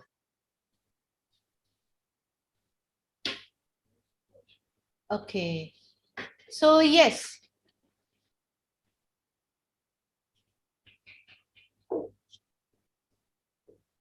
We are yet to receive your video, Jishan. That is. Ma'am, I have done. Yes. I have done. Now we can see your video. So we can see as well as hear you. And yes, your time starts now. Good morning, everyone. I am Mohammad Jishan from class 8. And today I am going to speak about Dr. APJ Abdul Kalam's visions for India. I have 3 visions for India. In the past 3000 years of our bright history, people from all over the world have come and have conquered our lands and have captured our minds. From Alexander onwards, the Greeks, the Turks, the Mughals, and the British have tried and have grabbed our lands. Yet, we did not try to enforce our lifestyle over any other nation. Why? Because we respect their freedom. And so, my first vision for India is freedom. I believe India got its first vision of freedom in the year 1857 when it first waged the War of Independence. And it is this freedom which we must nurture, build, and protect. Because if we are not free, we won't be respected. I have a second vision for India. Our poverty levels are falling and we have 10% growth rate in most areas. Our achievements are being globally recognized.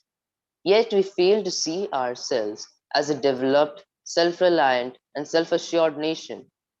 And so my second vision for India is development. For the past 50 years, we have been seen as a developing nation and it's high time we see ourselves as a developed nation. Why? We are in the top 10 nations in terms of GDP. I have a third vision for India, that India must stand up to the world. What if India doesn't stand up to the world? We won't be respected, since strength respects strength. And I believe that India should not only be a military power, but also an economic power, since both must go hand in hand. You say that the government is inefficient. You say that the laws are too old. You say that the mails never reach their destinations and the mobile phones never work properly. You say that the country has been fed to the dogs and is an ultimate pit. You say that the railways are the worst in the world and the airlines are a joke. You say and say and say, but never do anything to improve this. Hence, my dear Indians, I would like to echo John Fitzgerald Kennedy's words to his fellow Americans to relate to Indians. Ask what we can do for India and do what has to be done to make India what America and other Western countries are today. Thank you.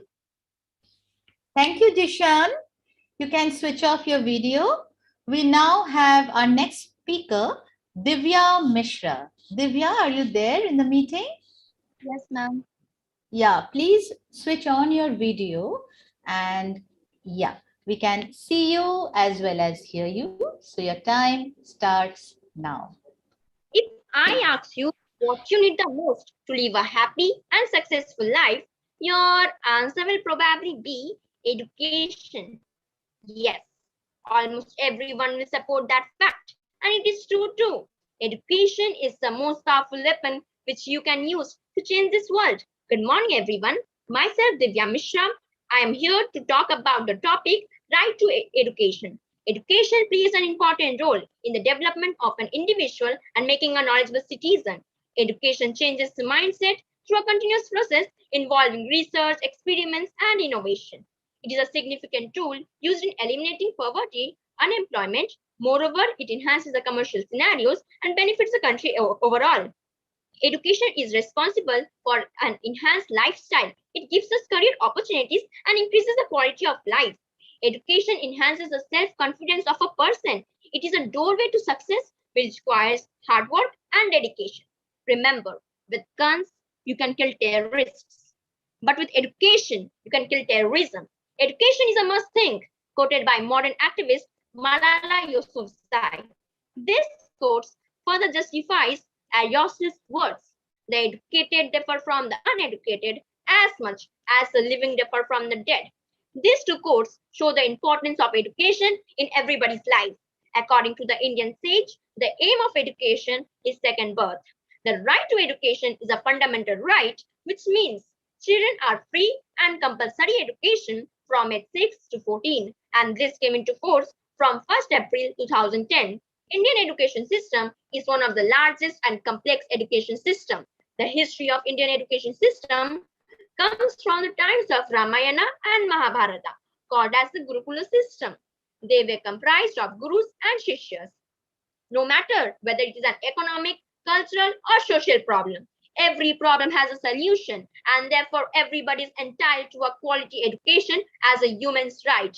In the words of the young activist, education is education. We should learn everything and then choose which path to follow. However, for child labor and street children, the government would have to ensure that they are not compelled to work and schools should be provided to them, along with an appropriate environment to enable them to continue their education. It is also the duty of the parents to ensure that children go to school, no matter whether it is an economic, cultural, or no matter whether it is an economic, cultural, or social problem. Every problem has a solution, and therefore everybody is entitled to a quality education. Education is a way to liberate the mind and soul of an individual and making a knowledgeable citizen. Education bridges the gap between the rich and the poor. At last, I would like to say that I am not a teacher, but an awaker. We should always encourage people to get educated. Thank you, Divya. That was Divya Mishra. And now we have our next speaker, Shaivi Kumar. Shaivi, are you there in the meeting? Ma'am, yes. Ma'am, am I audible and visible clearly? Yes, I have to see. Ma'am, my video, my camera is on. Your camera is on. Yes, ma'am. But, we are yet to receive your video over here. Yes. Ma'am, right? Right, ma'am. Ma'am, should I begin? Your time starts now. Greetings. This is Shaivi Kumar of Class 8 from Shri Academy. This is an excerpt from Virginia Woolf's 1931 speech, Professions for Women. I am a woman. It is true, I am employed. My profession is literature. The road was cut many years ago by many famous women. You have only got to figure to yourselves a girl in a bedroom with a pen in her hand. I became a journalist. I discovered that if I were going to review books, I should need to do battle with a certain phantom, and the phantom was a woman. I called her the angel in the house. It was she who used to come between me and my paper when I was writing reviews. It was she who bothered me and wasted my time and so tormented me that at last I killed her. She was intensely sympathetic, immensely charming, and utterly unselfish. She sacrificed herself daily. She never had a mind or a wish of her own, but preferred to sympathize always with the minds and wishes of others. In those days, the last of Queen Victoria, every house had its angel. And when I came to write, the shadow of her wings fell on my page. I took my pen in my hand to review that novel by a famous man. She slipped behind me and whispered, "My dear, you are a young woman. You are writing about a book that has been written by a man. Be sympathetic, be tender, flatter, deceive, use all the arts and wiles of our sex. Never let anybody guess that you have a mind of your own." And she made as if to guide my pen. Had I not killed her, she would have killed me. She would have plucked the heart out of my writing. Now that she had rid herself of falsehood, that young woman had only to be herself. But what is herself? I mean, what is a woman? I assure you, I do not know. I do not believe that anybody can know until she has expressed herself in all the arts and professions open to human skill. The obstacles against women are still immensely powerful. She has still many ghosts to fight, many prejudices to overcome. Indeed, it will be a long time still, I think, before a woman can sit down to write a book without finding a phantom to be slain, a rock to be dashed against. Even if you have rooms of your own in the house owned by men, the room is your own, but it is still bare. It has to be furnished, decorated, and shared. How are you going to furnish and decorate it? With whom are you going to share it? And upon what terms? These, I think, are questions of the utmost importance and interest. For the first time, you are able to decide for yourselves what the answers should be. Willingly would I stay and discuss those questions and answers, but not tonight. My time is up and I must leave. Thank you. Thank you, Shaivi. You can switch off your video now. Our next speaker is Ritogni Chatterjee. Ritogni, are you there in the meeting? Yes, ma'am. Yeah, please keep your camera on and continue talking to me till we receive yes. We received your video, so your time starts now. Yes, ma'am. Good morning. I am Ritogni Chatterjee, and today I will be giving an inspirational speech by Denzel Washington. I found that nothing in life is worthwhile unless you take risks. Nothing. Nelson Mandela said, there is no passion to be found playing small and settling for a life that's less than the one you're capable of living. People have told me to make sure I have something to fall back on, but I've never really understood that concept.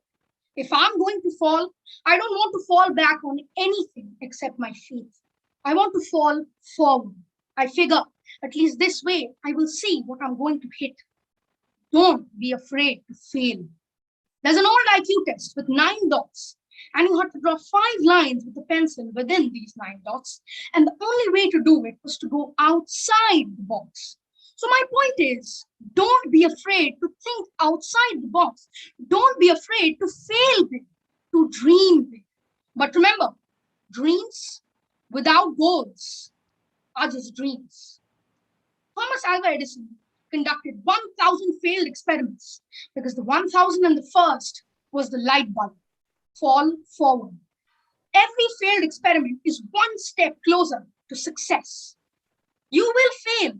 You will fall at some point in your life. It's inevitable. So accept it. Sooner or later, you hang around the barber shop, you must have heard the saying, you will get a haircut. You will catch a break. You might have the skill to succeed, but do you have the guts to fail? If you don't fail, you're not even trying. I'll say it. If you don't fail, you are not even trying. Fail big. That's right. Fail big. To get something you never had, you have to do something you never did. You've got to get out there. You've got to give it everything you've got. Whatever your gift is, whether it's your time, your talent, your prayers, or your treasures. What are you going to do with what you have? Plan every day. You've heard the saying. We don't plan to fail, we fail to plan. If hard work works, working hard is what successful people do. Don't confuse movement with progress, or you can run about in one place all the time and never get anywhere. Continue to strive. Continue to progress.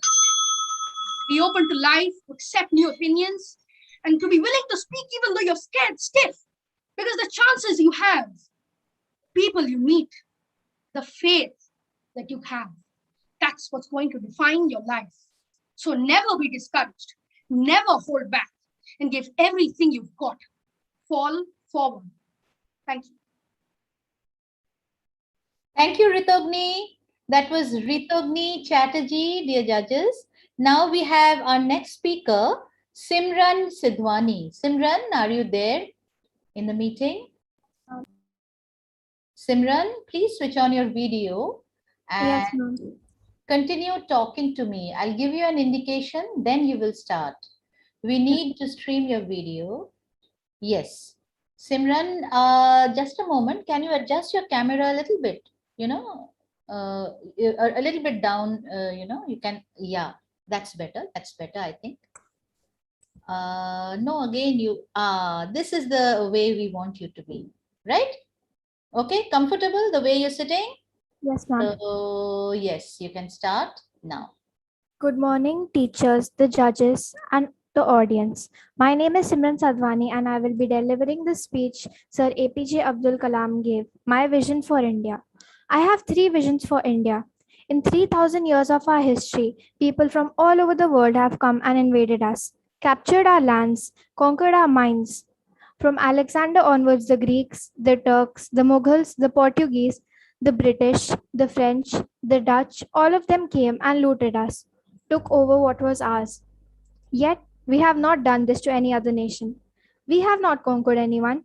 We have not grabbed their land, their culture, and their history and tried to enforce our way of life on them. Why? Because we respect the freedom of others. That is why my first vision is that of freedom. I believe that India got its first vision of this in 1857 when we started the War of Independence.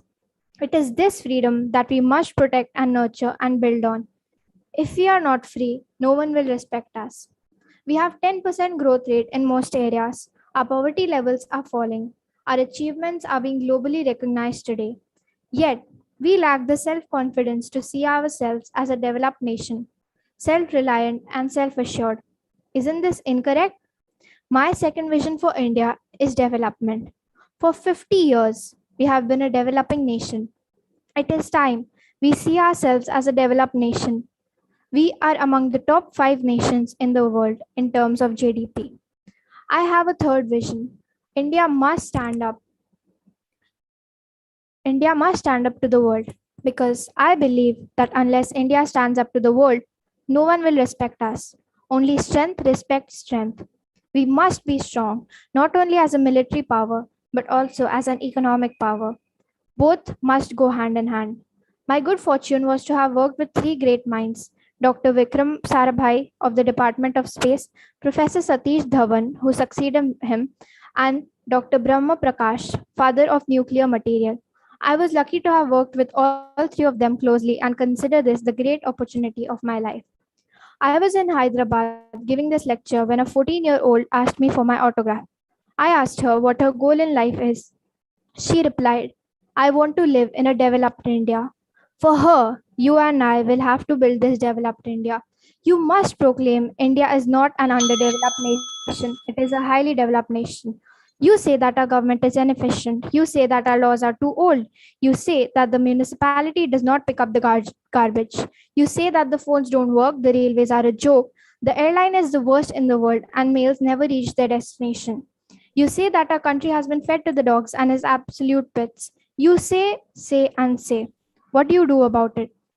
Dear Indians, I am echoing John F. Kennedy's words to his fellow Americans to relate to Indians. Ask what we can do for India and do what has to be done to make India what America and other Western countries are today. Thank you. Thank you, Simran. You can switch off your video. And yes, Simran exceeded the time limit in a little bit of time. But yes, let's move on to our next speaker, Atreyu Bhattacharya. Atreyu, are Yes, you ma'am. there? Yes, ma'am, I'm Please here. switch Am I on audible? your video and continue to talk to me. I'll give you an Okay, ma'am. indication.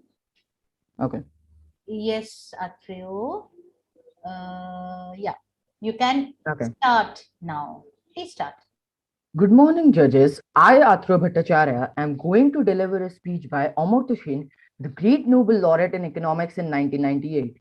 Your Majesties, Your Royal Highness, ladies and gentlemen, more than 2 millennia ago, the poet Horace said, "It is lovely to be silly at the right moment." Well, I plead silliness in taking this to be the right moment. Here's my first silly thought. Disciplinary boundaries can generate giddy suspicions. Physicists can receive postmodern criticism. Biologists took a long time to shake off the creationists. Economists and social scientists are, of course, especially suspect. W.H. Auden gave an eloquent expression to this skepticism. Thou shalt not sit with statisticians nor commit a social science.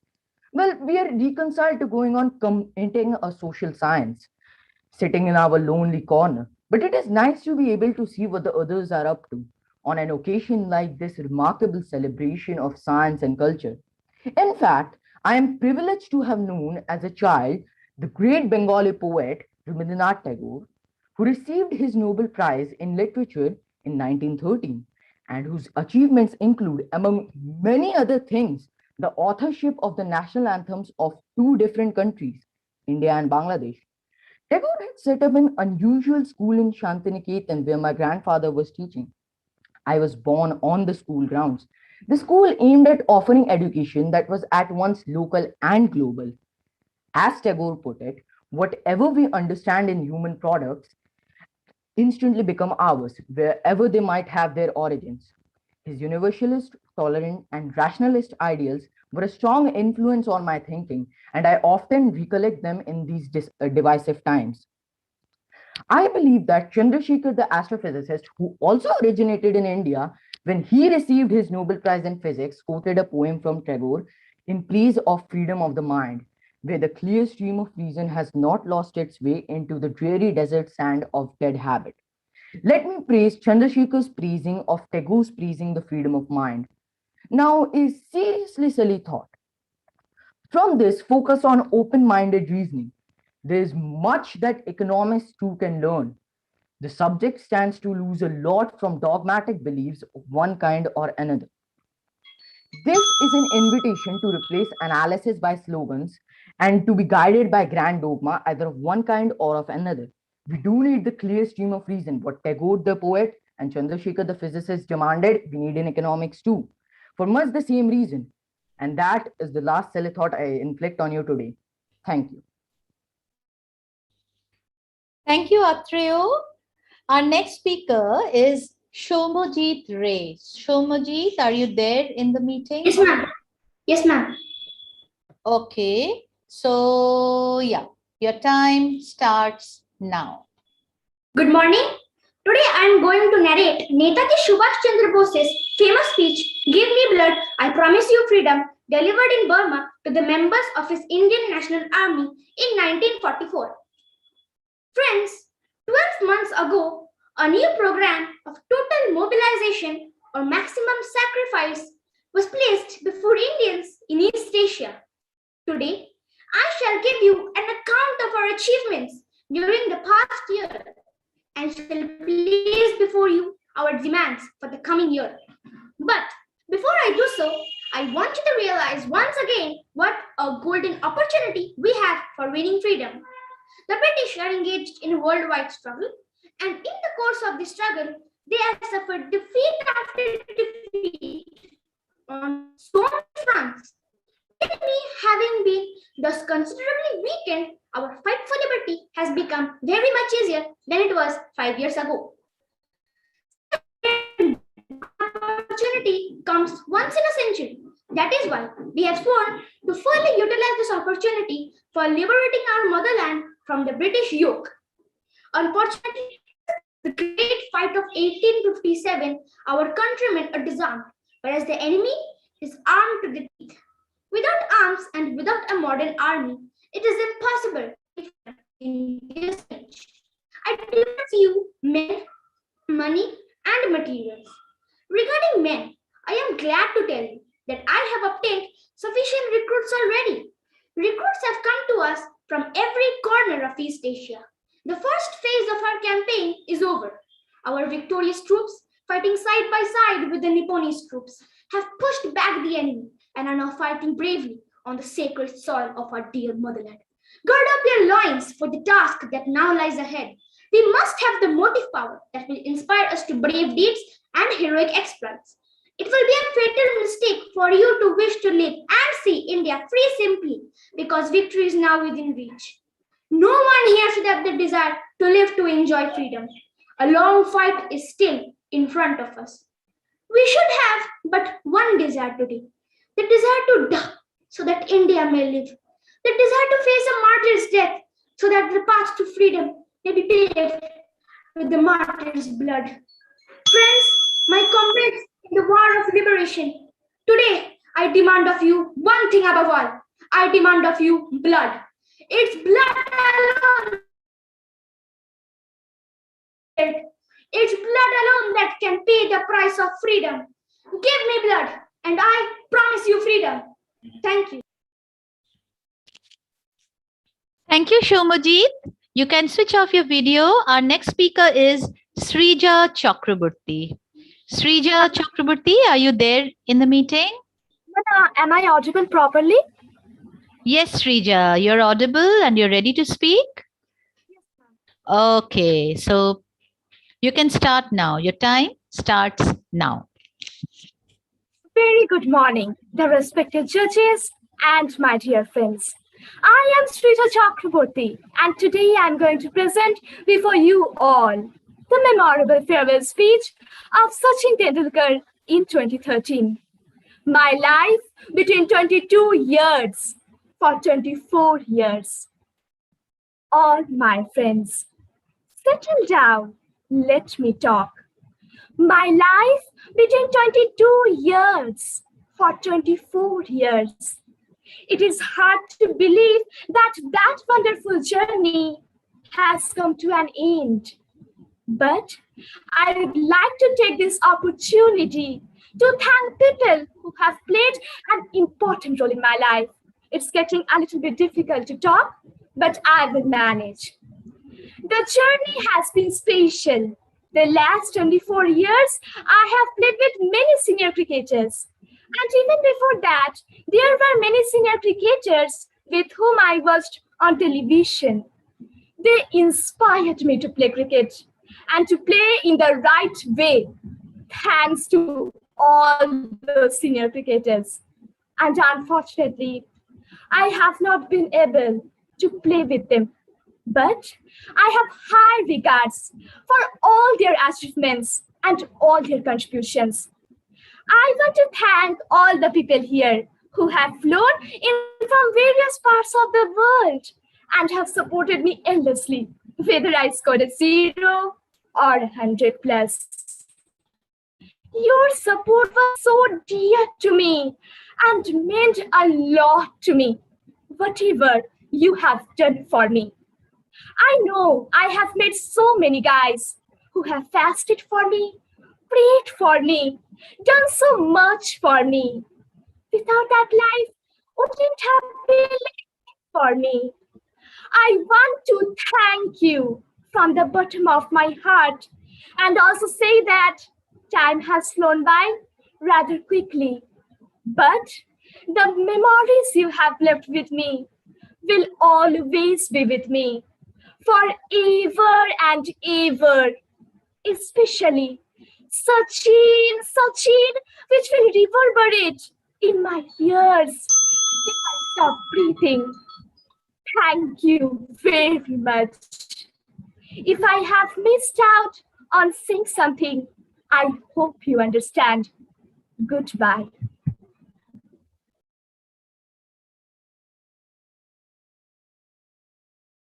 Thank you, Srija.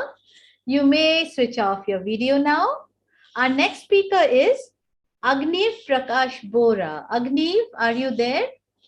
Agniv Prakash Bora? Yes, ma'am, I'm there. Yeah. So, are you ready to speak? Yes, ma'am. Time starts now. Good morning to one and all present here. Today I'm going to be delivering one of Martin Luther King's most celebrated speeches, I Have a Dream. I am happy to be here with you in what will go down in history as the greatest demonstration for freedom in the history of our nation. In 1863, Abraham Lincoln signed the Emancipation Proclamation, but 100 years later, we are still not free. 100 years later, we are still sadly crippled by segregation and discrimination. We still live on a lonely island of poverty in the midst of a vast ocean of material prosperity. We are still languishing in the corners of American society, and so we've come here to dramatize a shameful condition. The Constitution promises that all men would be guaranteed the unreliable rights of life, liberty, and the pursuit of happiness. It is obvious today that America has defaulted on this promise. As far as our citizens of color are concerned, America has given us a check which has come back marked insufficient funds. But we refuse to believe that the banks of justice is bankrupt. We refuse to believe that there are insufficient funds in the great walls of opportunity of this nation. And so we've come here to cash this check, a check that will give us upon demand the riches of freedom and the security of justice. 1863 is not an end, but a beginning. There will be neither rest nor tranquility until we are granted our citizenship rights. But there is something that I must say to my people. We must not be guilty of wrongful deeds. We must forever conduct our struggles with dignity and discipline. We must not lead to a distrust of all white people, for many of our white brothers have come to realize that their destiny is tied up with our destiny. We cannot walk alone, we cannot turn back. Though we face the difficulties of today and tomorrow, I still have a dream deeply rooted in the American dream. I have a dream that my 4 children will one day live in a nation where they will not be judged by the color of their skin, but by the content of their character. And when this happens, when we allow freedom ring from every village, every state, and every city, we will be able to speed up that day when all of God's children will be able to join hands and sing our spirits. Free at last, free at last. Thank God Almighty, we are free at last. Thank you. Thank you, Agnivu. We now have our next speaker, Jyotika Poddar. Jyotika, are you there in the meeting? Yes. Good morning, ma'am. Am I audible? Good morning, Jyotika. Yes, we can see you as well as hear you, and you may start now. Good morning, everybody. This is Jyotika Poddar on this side of the screen. Today, I'm going to give a speech by Dr. APJ Abdul Kalam. The topic of my speech is, what is knowledge and what are its components? According to Dr. APJ Abdul Kalam, the former president of our country, the Bharat Ratna awardee and other laurels, knowledge is equal to creativity plus righteousness plus courage. Learning leads to creativity. Creativity leads to thinking. Thinking Thinking provides knowledge. This knowledge makes us great. When there is beauty in the character, there is harmony in the home. When there is harmony in the home, there is order in the nation. When there is order in the nation, there is peace in the world. If this righteousness, the righteousness, if it is built in you, then you are a world-class citizen and an enlightened citizen. Let us talk about courage. Courage.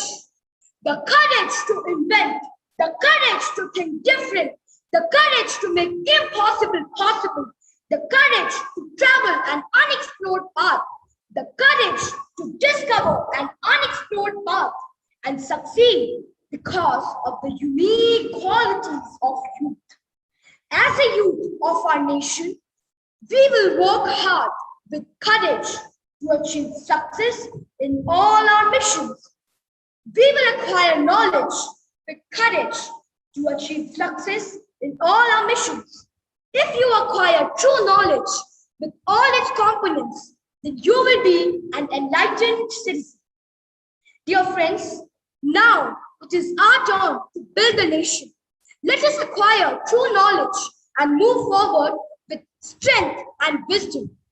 Let us take an oath that we will acquire knowledge with all its components, creativity, righteousness, and courage, and work for the betterment of our country and become an instrument of change to bring peace and harmony to the world. Thank you. Thank you, Jyotika. You can now switch off your video. We have completed the list, but then there is one student remaining, Juhi Majumdar. She asked us, requested us for some time. So Juhi, are you ready now? Juhi's number was 21, dear judges. Please note Juhi Majumdar, serial number 21 it is. Okay, so Juhi, are you ready? Yes, ma'am. Okay. Yes, Juhi, you are audible. So your time starts now. Why is it so important to stay below 1.5 degrees? Because even at 1 degree, people are dying from the climate crisis. Good morning, everyone. I'm Greta Thunberg, a climate activist from Sweden, and I speak on behalf of climate justice. Lowering emissions, that is what the United Science calls for, to avoid destabilizing the climate so that we have the best possible chance to avoid setting off irreversible chain reactions, such as melting glaciers, polar ice, and thawing Arctic permafrost. So please tell me, how do you react to these things without feeling at least some level of panic? How do you respond to the fact that basically nothing is being done about this without feeling the slightest bit of anger? How do you communicate this without sounding alarmist? I would really like to know.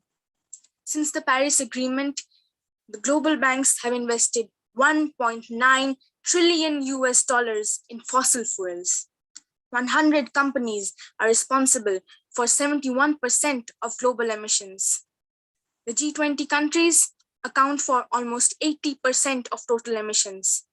The richest 10% of our population are responsible for almost half of our CO2 emissions, while the poorest 50% account for just 1/10. We indeed have some work to do, but some more than others. Recently, a handful of rich countries have pledged to reduce their emissions of greenhouse gases by so and so many percent, or by this or that date, or to become climate neutral or net zero. This may sound impressive at first glance, but this is not leadership. This is not leading, this is misleading. Even if you have good intentions, your failure and inability cannot be ignored. For more than 30 years, science has been crystal clear. How dare you continue to look away and come here saying that you're doing enough? You say you hear us and that you understand the urgency. But no matter how sad and angry I am, I do not want to believe that. Because if you really understood the situation and still kept on failing to act, then you would be evil. The popular idea of cutting our emissions in half in just 10 years gives us only a 50% chance of staying below 1.5 degrees. 50% may be acceptable to you, but it is simply not acceptable to us, we who have to live with the consequences. You are failing us. You have stolen our dreams and our childhood with your empty words. And yet, you all come to us young people for hope. The young people are starting to understand your betrayal. The world is waking up and change is coming whether you like it or not. Thank you. This was Juhi Majumdar as Greta Thunberg.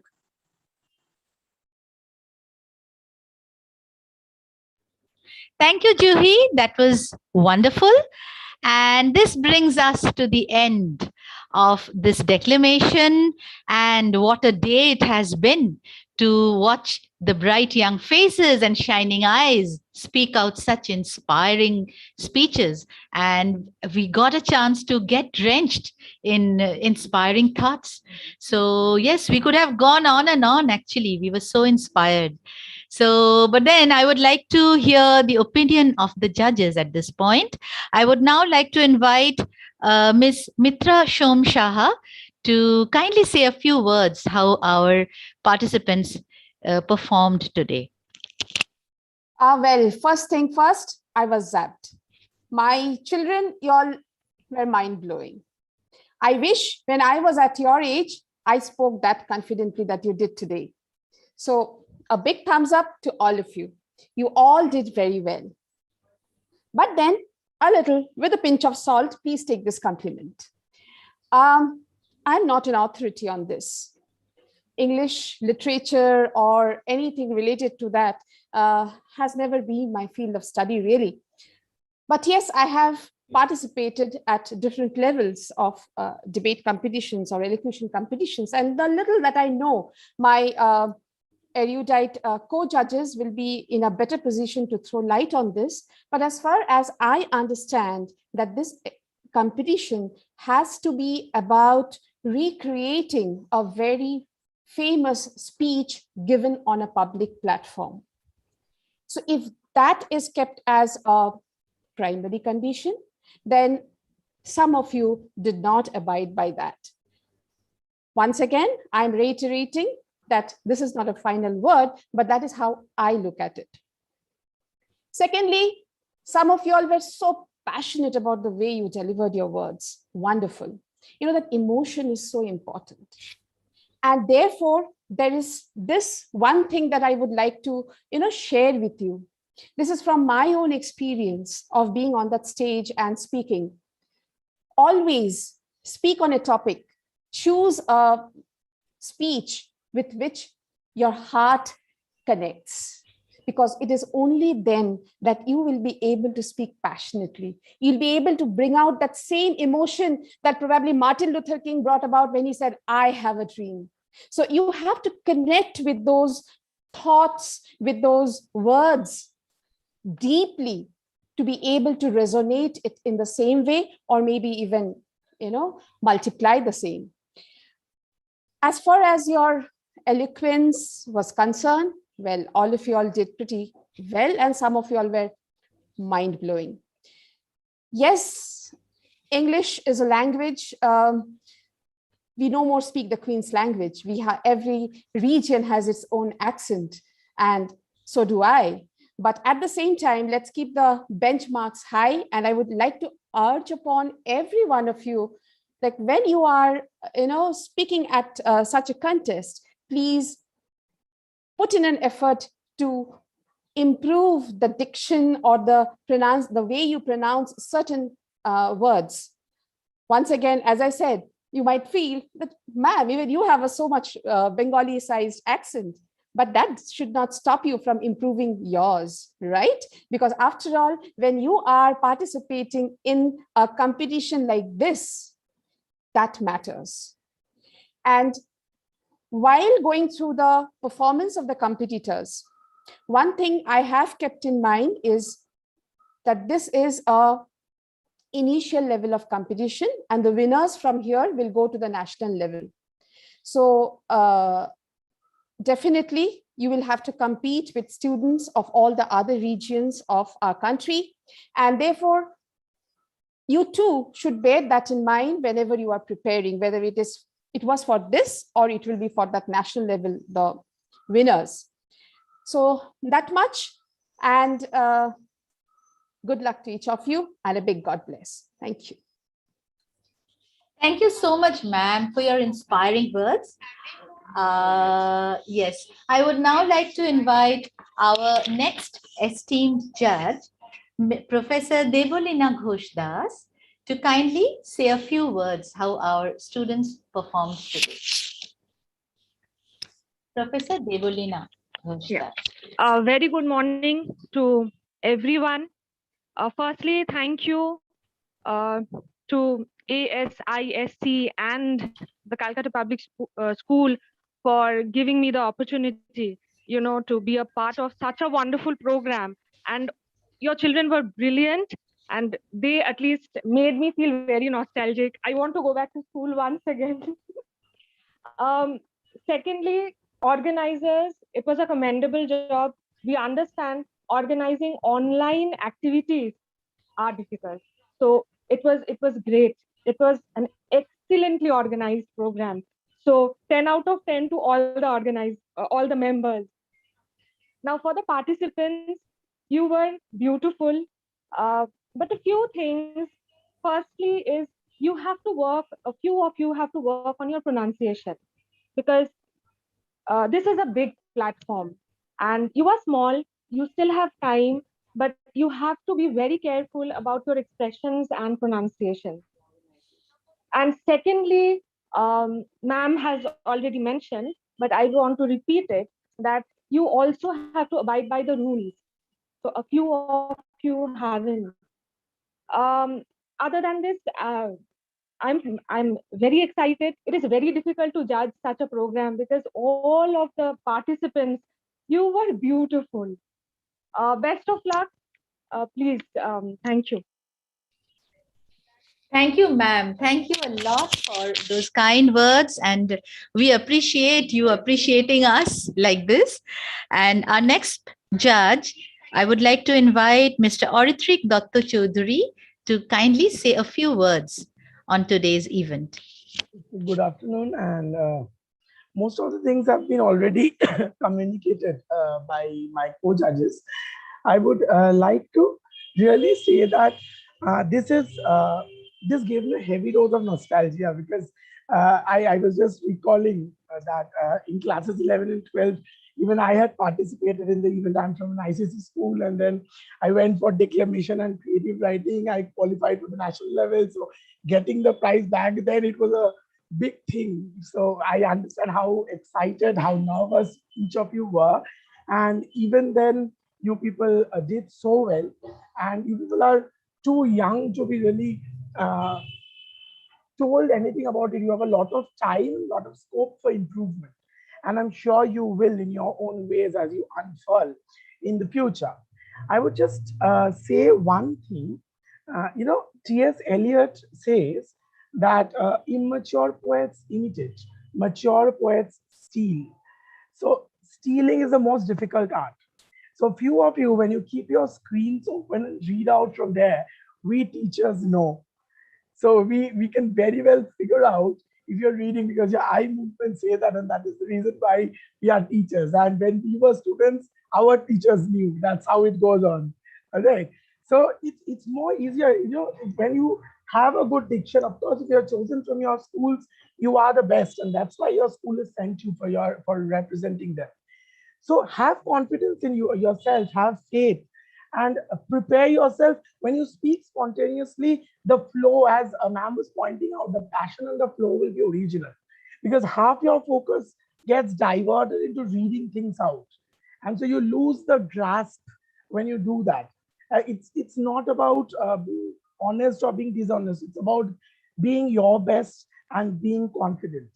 And one thing, I think this has always already been pointed out in a declamation, as I understand it, do not ever use fiction, poems, self-written speeches, because declamation is all about appropriating an already spoken or already presented speech in your way. And when you're doing that, suppose you're choosing a speech of a cricketer does not talk like a musician. Have you ever heard Saurav Ganguly speaking like Udit Narayan? It can't happen.